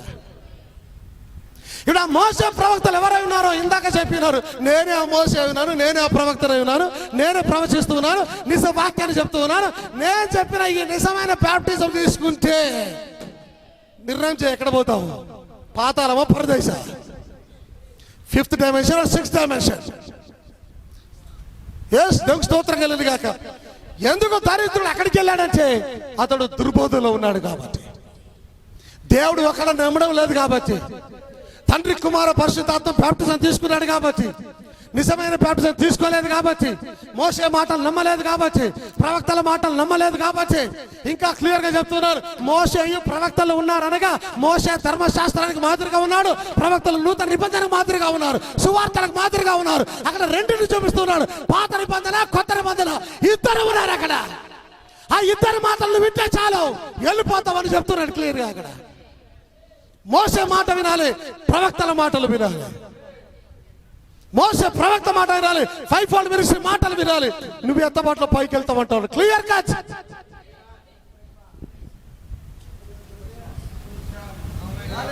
అది వాస్తవం మనకు తెలుసు. మోసే ధర్మశాస్త్రానికి మాదిరిగా ఉన్నాడు. ప్రవక్త ఈరోజు ప్రజాజ్ఞానం నూతన నిబంధనకు మాదిరిగా ఉన్నాడు ఆయన. అబ్రాహాము అంటాడు, అయ్యా వారి దగ్గర ధర్మశాస్త్రం ఉంది, ఈ రోజు బోధించే వర్తమానం ఉంది, అది వింటే చాలు. నువ్వు నేరుగా 6th డైమెన్షన్లోకి వెళ్ళిపోతావు, 6వ లోకానికి వెళ్ళిపోతావు. దేవునికి స్తోత్రం కలుగును గాక. ఆమేన్. హల్లెలూయా, హల్లెలూయా. ఎత్తబాటు జరగగానే ఆ డైమెన్షన్లోకి వెళ్ళిపోతావు. చాలా జాగ్రత్తగా గమనించండి. ఎత్తబాటులో నువ్వు ఆ డైమెన్షన్లోకి వెళ్ళిపోతావు, లోకాలు మారిపోతావు. ఎత్తబాటులో అలాగిన పిలుపు రాగానే ఏం జరుగుతూ ఉంటుంది? నీ శరీరం మార్పు చెందిపోతా ఉంటుంది. నువ్వు ఈ డైమెన్షన్ దాటాలంటే నీ శరీరం మార్పు చెందాలి. ఇదే శరీరంతో వెళ్ళసాల వెట్టి పరిస్థితిలో. దేవునికి స్తోత్రం కలిగిన గాక. హల్లెలూయా. జాగ్రత్త. ఈ రోజున దుర్బోధనలో ఉన్నటువంటి ప్రియమైన దేవుని బిడ్డలారా, ఆ యొక్క ధనవంతుని వలె 2 డైమెన్షన్స్ మధ్య మీరు ఇరుక్కోకూడదు పరిస్థితిలో. ఆమేన్. చాలా జాగ్రత్తగా గమనించండి. ఈ డైమెన్షన్ లో సమాధానం ఉన్నది, 6వ డైమెన్షన్ లో సమాధానం ఉన్నది. మధ్యలో ఉన్న డైమెన్షన్ దుఃఖము, రోదన, బాధలో, ఇరుకు, ఇబ్బందులు. అక్కడ భూమి మీద సమాధానం లేదా? ఇప్పుడు నేను సమాధానంగా ఉన్నాను ఈ దినమున, నేను సంతోషంగా ఉన్నాను ఈ దినమున. కానీ 5వ డైమెన్షన్ లో నరకం లాగా ఉన్నది అక్కడ. 6వ డైమెన్షన్ లో నెమ్మదిగా ఉన్నది అక్కడ. Praise the lord. నిన్న పొద్దున చెప్పినట్టుగా వాడు ఏం పడ్డాడు? ఇరుకున పడ్డాడు. ఆ ధనవంతుడు ఇరుకున పడ్డాడు. 2 డైమెన్షన్ మధ్యలో వేలాడుతూ ఉన్నాడు. సహోదరుడు చెప్పినట్టుగా గబ్బిలం, గబ్బిలం. అది నా బెడ్ మీద పడుకోజాలదు, నా కూర్చోజాలదు. తెలుసా? అది నిద్రపోవాలి. ఏం చేస్తుందా? కూర్చొని నిద్రపోదు, బెడ్ మీద పడుకొని నిద్రపోదు, ఏలాడుతూ నిద్రపోతూ ఉంటుంది అది.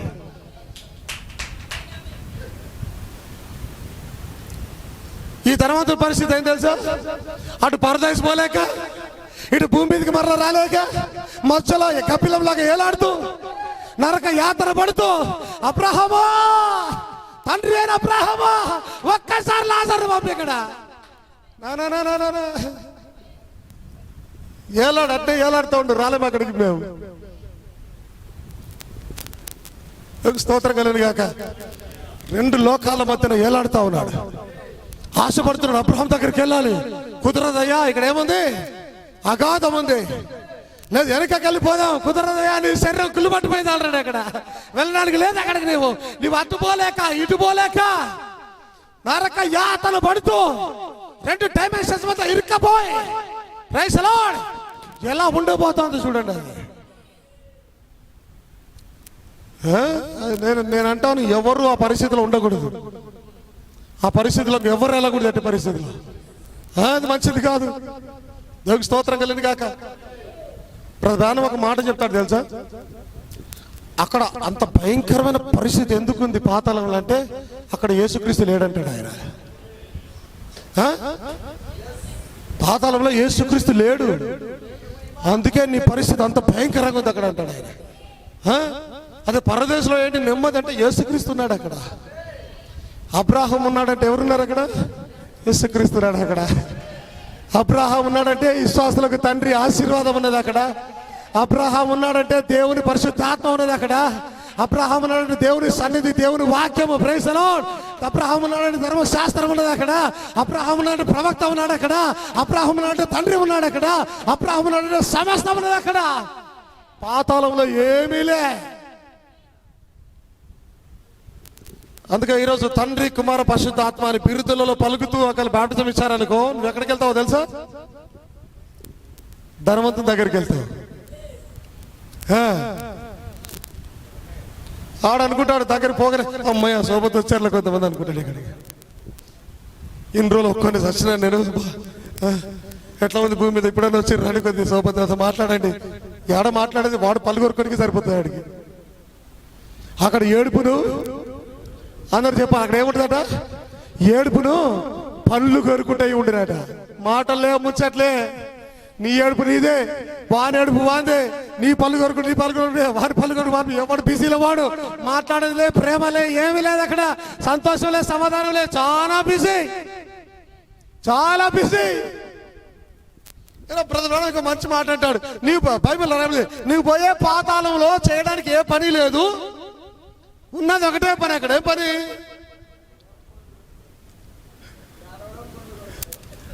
పళ్ళు కొరకే పని.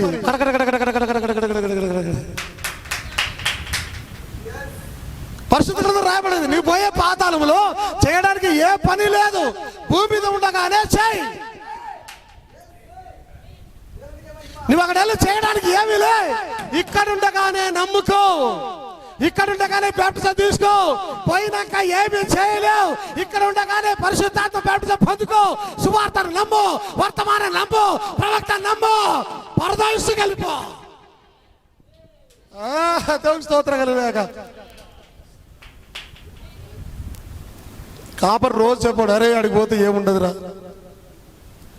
నీ డబ్బు ఉంది కానీ సస్తావు, ఆడికి పోతే పళ్ళు కొరకు తప్ప ఏముండదు. ఈడ బాగా గమనించండి, వాడు ధనవంతుడు అవునా, ఏం చేస్తున్నాడు, బాగా పని చేసి సంపాదిస్తున్నాడు అవునా. యాచకుడు చెప్తానే ఉన్నాడు, ఈయనయ్యా అక్కడ రాయబడింది పరిశుద్ధ గ్రంథంలో, పోయే పాతాళంలో ఏమి లేదు అక్కడ పని, ఇక్కడ ఉందయ్యా, నువ్వు విను మాటలు, అక్కడ ఏమి లేదయ్యా, అక్కడ ఏం చేయలేవయ్యా, వినయ్యా. వాడు వినడం లే, పని సంపాదన, దేవుడులే, వాక్యములే, సంఘములే, ఆలములే, ప్రార్థనలే, పాటలే, వర్తమానంలో ఏమి లే, బిజీ. సంపాదిస్తుంటాను, డబ్బు కావాలి. Praise the lord. పుట్టుకునే వచ్చాడు ఒక దినాన.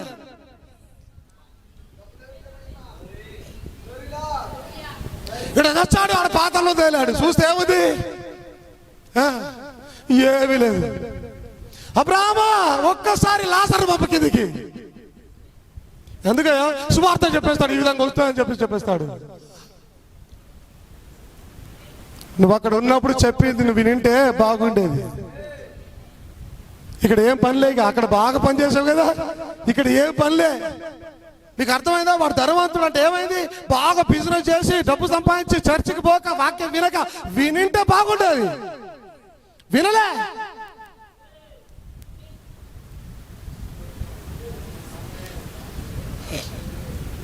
దేవుని స్తోత్రం కలుగును గాక.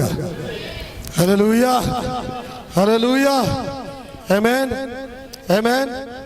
ఎత్తపాటు జరగబోయినప్పుడు, ముగిస్తున్నాను 5 minutesలో, ఓకే. ఎత్తపాటు జరిగినప్పుడు ఈయన మొట్టమొదటిగా జరగబోయేది ఒక కేక వినిపించబడుతూ ఉంది. ఆమేన్. ఆ కేక ఏంటంటే ఈ కాలానికి వస్తున్నటువంటి వర్తమానము, లేదా ఇప్పటి వరకు దేవుని యొక్క సువార్త ప్రకారమైన మర్మము బయలుపరచబడుతూ ఉంటుంది. అందరు గమనించాలి ఆ మాటలు. అది తెస్సలోనికీయులకు రాసిన పత్రికలో రాయబడింది అక్కడ. ఏమేమి దేవుని స్తోత్రం కలుగును గాక. అయితే యేసుక్రీస్తు ఈ కేక వేయడానికి వస్తూ ఉన్నప్పుడు చాలా జాగ్రత్తగా గమనించాలి. యేసుక్రీస్తు యొక్క రాకడలు 3 ఉన్నాయి. మొదటగా ఆయన తన సంఘం కొరకు రిడీమ్ చేయడానికి వస్తూ ఉన్నాడు. అనగా తన శరీరాన్ని పెంచి రక్తాన్ని చిందించి తన వధువును విమోచించడానికి ఒకసారి వస్తూ ఉన్నాడు. అందరూ అనుకున్నది ఏంటంటే రెండవ రాకడ లేదు, 3వ రాకడ కూడా ఉంది అక్కడ. మాక్సిమం అందరు ఎదురు చూసే దేనికి, రెండవ రాకడ, అంతే. ఎవరు తెలియదు ఆ విషయాలు. ఈరోజు వర్తమానంలో ఉన్న వారికి తప్ప మిగతా వారికి తెలియదు ఈ విషయాలు. వారు కేవలం రెండవ రాకడ ఎదురు చూస్తున్నారు. లే, 3వ రాకడ కూడా ఉంది అక్కడ. రెండవ రాకడ కన్నా భయంకరం 3వ రాకడ. సో ఈ రెండవ రాకడ ఏంటంటే ఎత్తబాటే రెండవ రాకడ ఉన్నది. యాక్చువల్లీ మొదటిసారి యేసుక్రీస్తు పుట్టినప్పుడు వచ్చి ఉన్నాడు, తన వధువును విమోచించి ఉన్నాడు. రెండవసారి యేసుక్రీస్తు వస్తూ మేఘాల మీదకి రాగా అక్కడి నుంచి ఆయన కేక వేస్తూ ఉన్నాడు. యాక్చువల్లీ ఆ కేక వేయకన్నా ముందు వర్తమానం వినిపించబడతా ఉంది, అసలైన సత్య వాక్యం వినిపించబడతా ఉన్నది. ఆమేన్. ఆ సత్య వాక్యం వినిపించబడిన తర్వాత 3 విషయాలు తనచబోతుంది. ఆ కేక ఎప్పుడైతే ప్రవక్త కేక వేస్తున్నాడో అనగా వర్తమానం బయలు వెళ్తా ఉన్నది అందరికీ కూడా. ఆమేన్. ఆ తర్వాత ప్రధాన దూత శబ్దం వేయగా సమాధులలో ఉన్న వారు మేల్కొంటూ ఉన్నారు. ఈ సమాధిలో ఉన్న వారు మేల్కొని క్రీస్తు దగ్గరికి వెళ్ళబోతూ ఉన్నారు. కానీ అందరూ వెళ్తారా?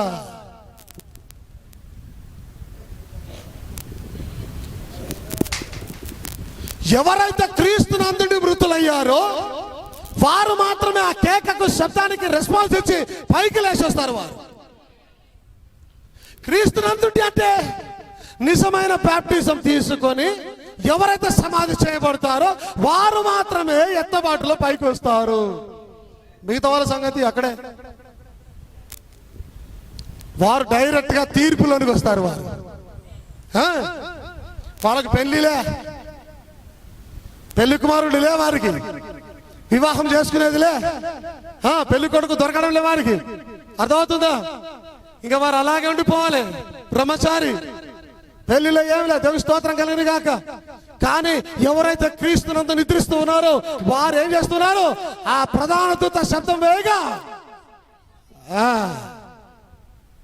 ఎప్పుడైతే వారు మేలుకొచ్చి ఉన్నారో ఆ టైంలో అదే శబ్దానికి ఇక్కడ ఉన్న మన శరీరాలు కూడా మార్పు చెందుతా ఉన్నాయి. ఆమేన్. వారు సమాధిలో నుంచి మోడో పైకి వచ్చారు. ఆ తర్వాత మన శరీరాలు మార్పు చెంది వారి దగ్గరికి వెళ్ళి ఆ తర్వాత ఇంకో శబ్దం చేయగా ఆయన ఎత్తుకోవడానికి మేఘాల్లోకి వెళ్ళిపోతూ ఉన్నారు. అదే ఎత్తపాటు అయి ఉన్నది. ఆ ఎత్తపాటులో నువ్వు వెళ్ళాలంటే ఈరోజు చెప్తున్న బ్యాప్టిజం నిన్ను నమ్మి తీరాలి. దేవునికి స్తోత్రం కలుగును గాక. ఆ బ్యాప్టిజం తీసుకున్నప్పుడే నీ శరీరం మార్పు చెందుతా ఉన్నది. ఆ బ్యాప్టిజం తీసుకున్నప్పుడే నీ శరీర కణాలు ఈ పాపం అంతా చనిపోతా ఉన్నది. నీ శరీరం మార్పు చెంది మహిమ శరీరముగా మేఘాల మీదకి దూసుకొని వెళ్ళిపోతా ఉన్నా. దేవునికి స్తోత్రం కలుగును గాక. ఆమేన్. హల్లెలూయా, హల్లెలూయా. పేతురు ఇచ్చిన బ్యాప్టిజమే నిన్ను ఎత్తబాట్లో తీసుకుపోతా ఉంది. యేసుక్రీస్తు ఇచ్చిన బ్యాప్టిజం కాదు. యేసుక్రీస్తు చెప్పినట్టు బిరుదులలో నువ్వు ఇస్తే కాదు. పేతురు అర్థం చేసుకొని ఇచ్చినట్టుగా నువ్వు తీసుకుంటే, నువ్వు ఇస్తే అప్పుడు నువ్వు ఎత్తబాటులో పైకి వెళ్తావు. ఈ రెండవ రాకడ అయిపోయిన తర్వాత ఏం జరుగుతుంది? ఎవరైతే ఎత్తబడ్డారో వారు వివాహంలో చేసుకొని విందుతో ప్రభు దగ్గరికి వెళ్ళిపోతారు. ఆ తర్వాత అసలైన ఆట స్టార్ట్ అవుతుంది లోకంలో. 3.5 ఏళ్ల శ్రమల కాలం. దాని గురించి ఏం రాబడిందంటే భూమి మీద ఇంతవరకు ఇంత భయంకరమైన శ్రమలు ఎప్పుడు రాలేదట. అంత భయంకరంగా ఉండబోతోంది అక్కడ. దాని తర్వాత మరలా 3వ రాకడ అప్పుడు జరుగుతుంది. Actually third coming. 3 సార్లు ఆయన రాబోతున్నాడు. ఒకసారి తన బిడ్డలను విమోచించడానికి, రక్తం చిందించడానికి, సిలువలో మరణించడానికి, రెండవసారి విమోచించిన వారిని ఎత్తుకొని తీసుకొని వెళ్ళిపోవడానికి, 3వసారి విమోచించిన వారితో లేదా తన భార్యతో వచ్చి భూమిని ఏలడానికి. మీరు రాసులుగా రాణులుగా అక్కడ ఉండి లోకాన్ని ఏలబోతూ ఉన్నాం మనం అక్కడ. Praise the lord. ఎంత ఆశీర్వాదకరమైన జీవితం అది, ఎంత ధన్యకరమైన జీవితం అది. దేవునికి స్తోత్రం కలుగును గాక. హల్లెలూయా. బ్రదర్ బ్రానమ్ అంటున్నాడు దాన్ని హనీమూన్ అంటూ ఉన్నాడు ఆయన. ఆమేన్. హల్లెలూయా. ప్రేమతో గడపబోతూ ఉన్నావు, నీ ప్రియునితో ఆనందించబోతూ ఉన్నావు. దేవునికి స్తోత్రం కలుగును గాక. యేసుక్రీస్తుకు ముద్దు పెట్టబోతా ఉన్నావు, ఆయన నీకు ముద్దు పెట్టబోతా ఉన్నాడు. నా ప్రియమైన దానా, నా ప్రియురాలా.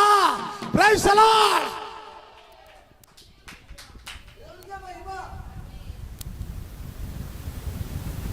నిన్న అక్కడ పాట పాడినావు కదా, ఏం పాట అది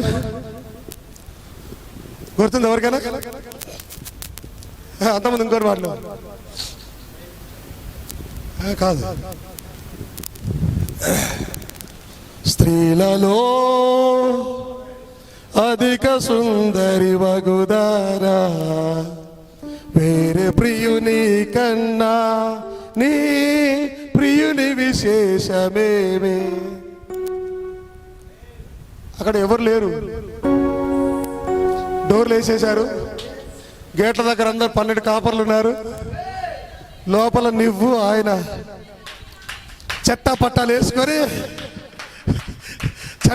వేసుకొని పోతూ ఉంటే ఆయన అంటాడు, స్త్రీలలో అధిక సుందరి వగుదానా, వేరే ప్రియుని కన్నా నీ ప్రియుని విశేషమేమి.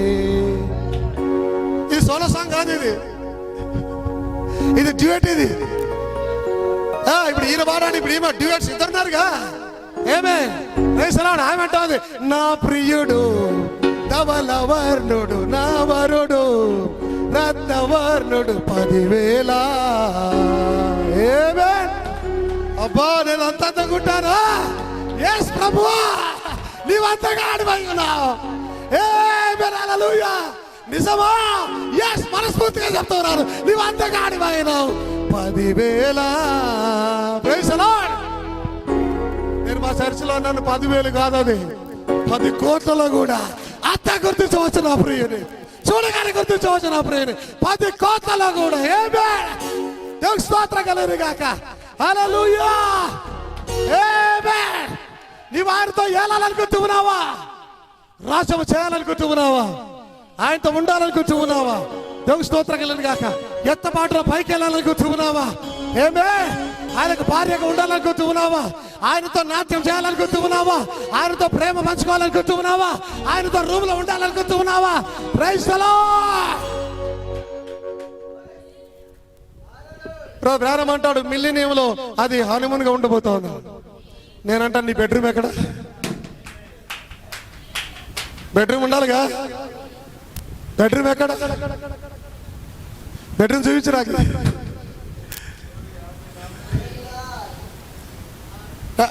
అది అందరూ తెలియదు, మనకు తెలుసు ఆ విషయం.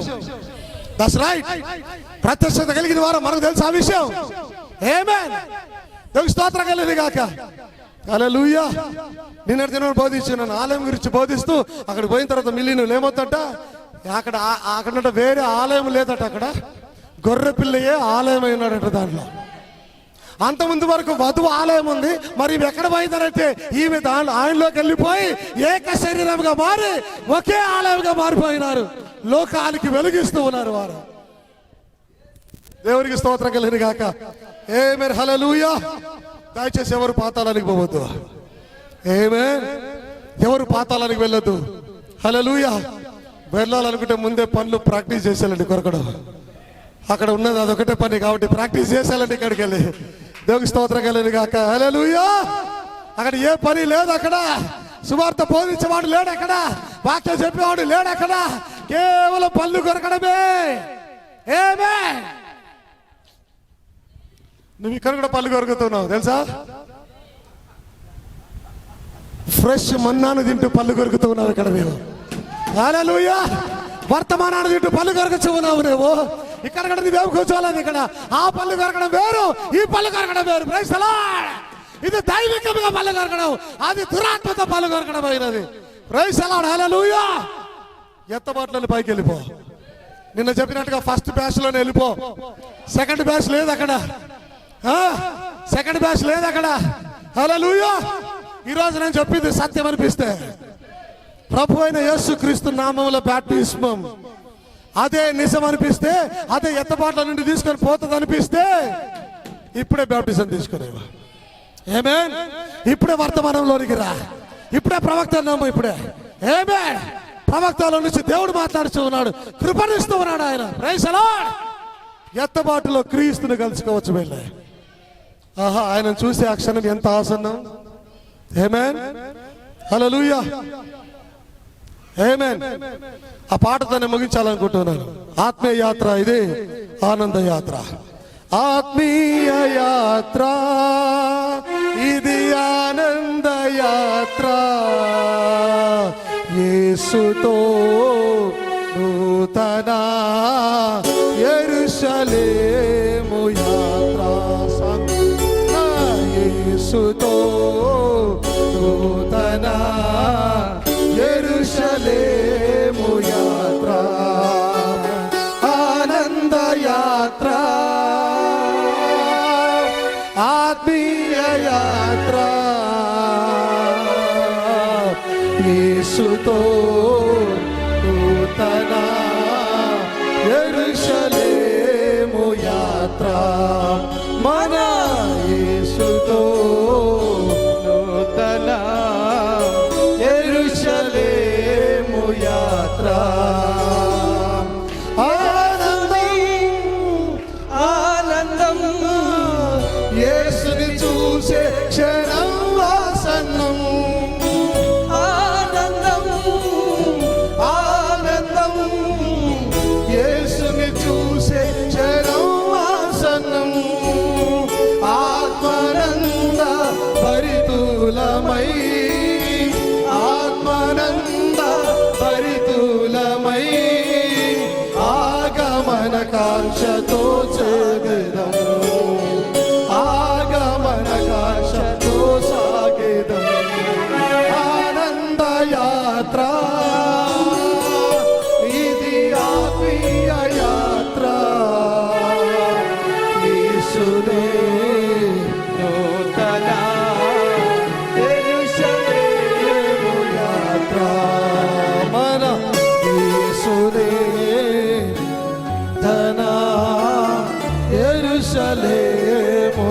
యాత్ర కృతజ్ఞత లేని వారు వేల కొలదిగా కూలినను కృతజ్ఞత లేని వారు వేల కొలదిగా కూలినను కృపావాక్యమునకు సాక్షులమై కృపావాక్యమునకు సాక్షులమై కృప వెంబడి కృపను పొందేము కృప వెంబడి కృపను పొందేము ఆనందం ఆనందం యేసుని చూసే క్షణం ఆసన్నం ఆనందం గ్లోరీ ఆనందం యేసుని చూసే క్షణం ఆసన్నం ఆత్మానంద పరితులమై ఆత్మానంద పరితులమై ఆగమన కాంక్షతో సాగెదము ఆగమన కాంక్షతో సాగెదము ఆనంద యాత్ర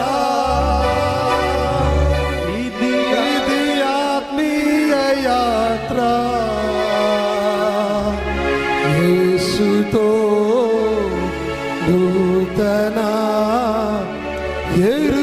యెరూషలేము యాత్ర మన యేసుతో నూతన యెరూషలేము యాత్ర ఆనందం ఆనందం యేసుని చూసే క్షణం ఆసన్నం ఆత్మానంద భరితులమై ఆగమన కాంక్షతో సాగేదం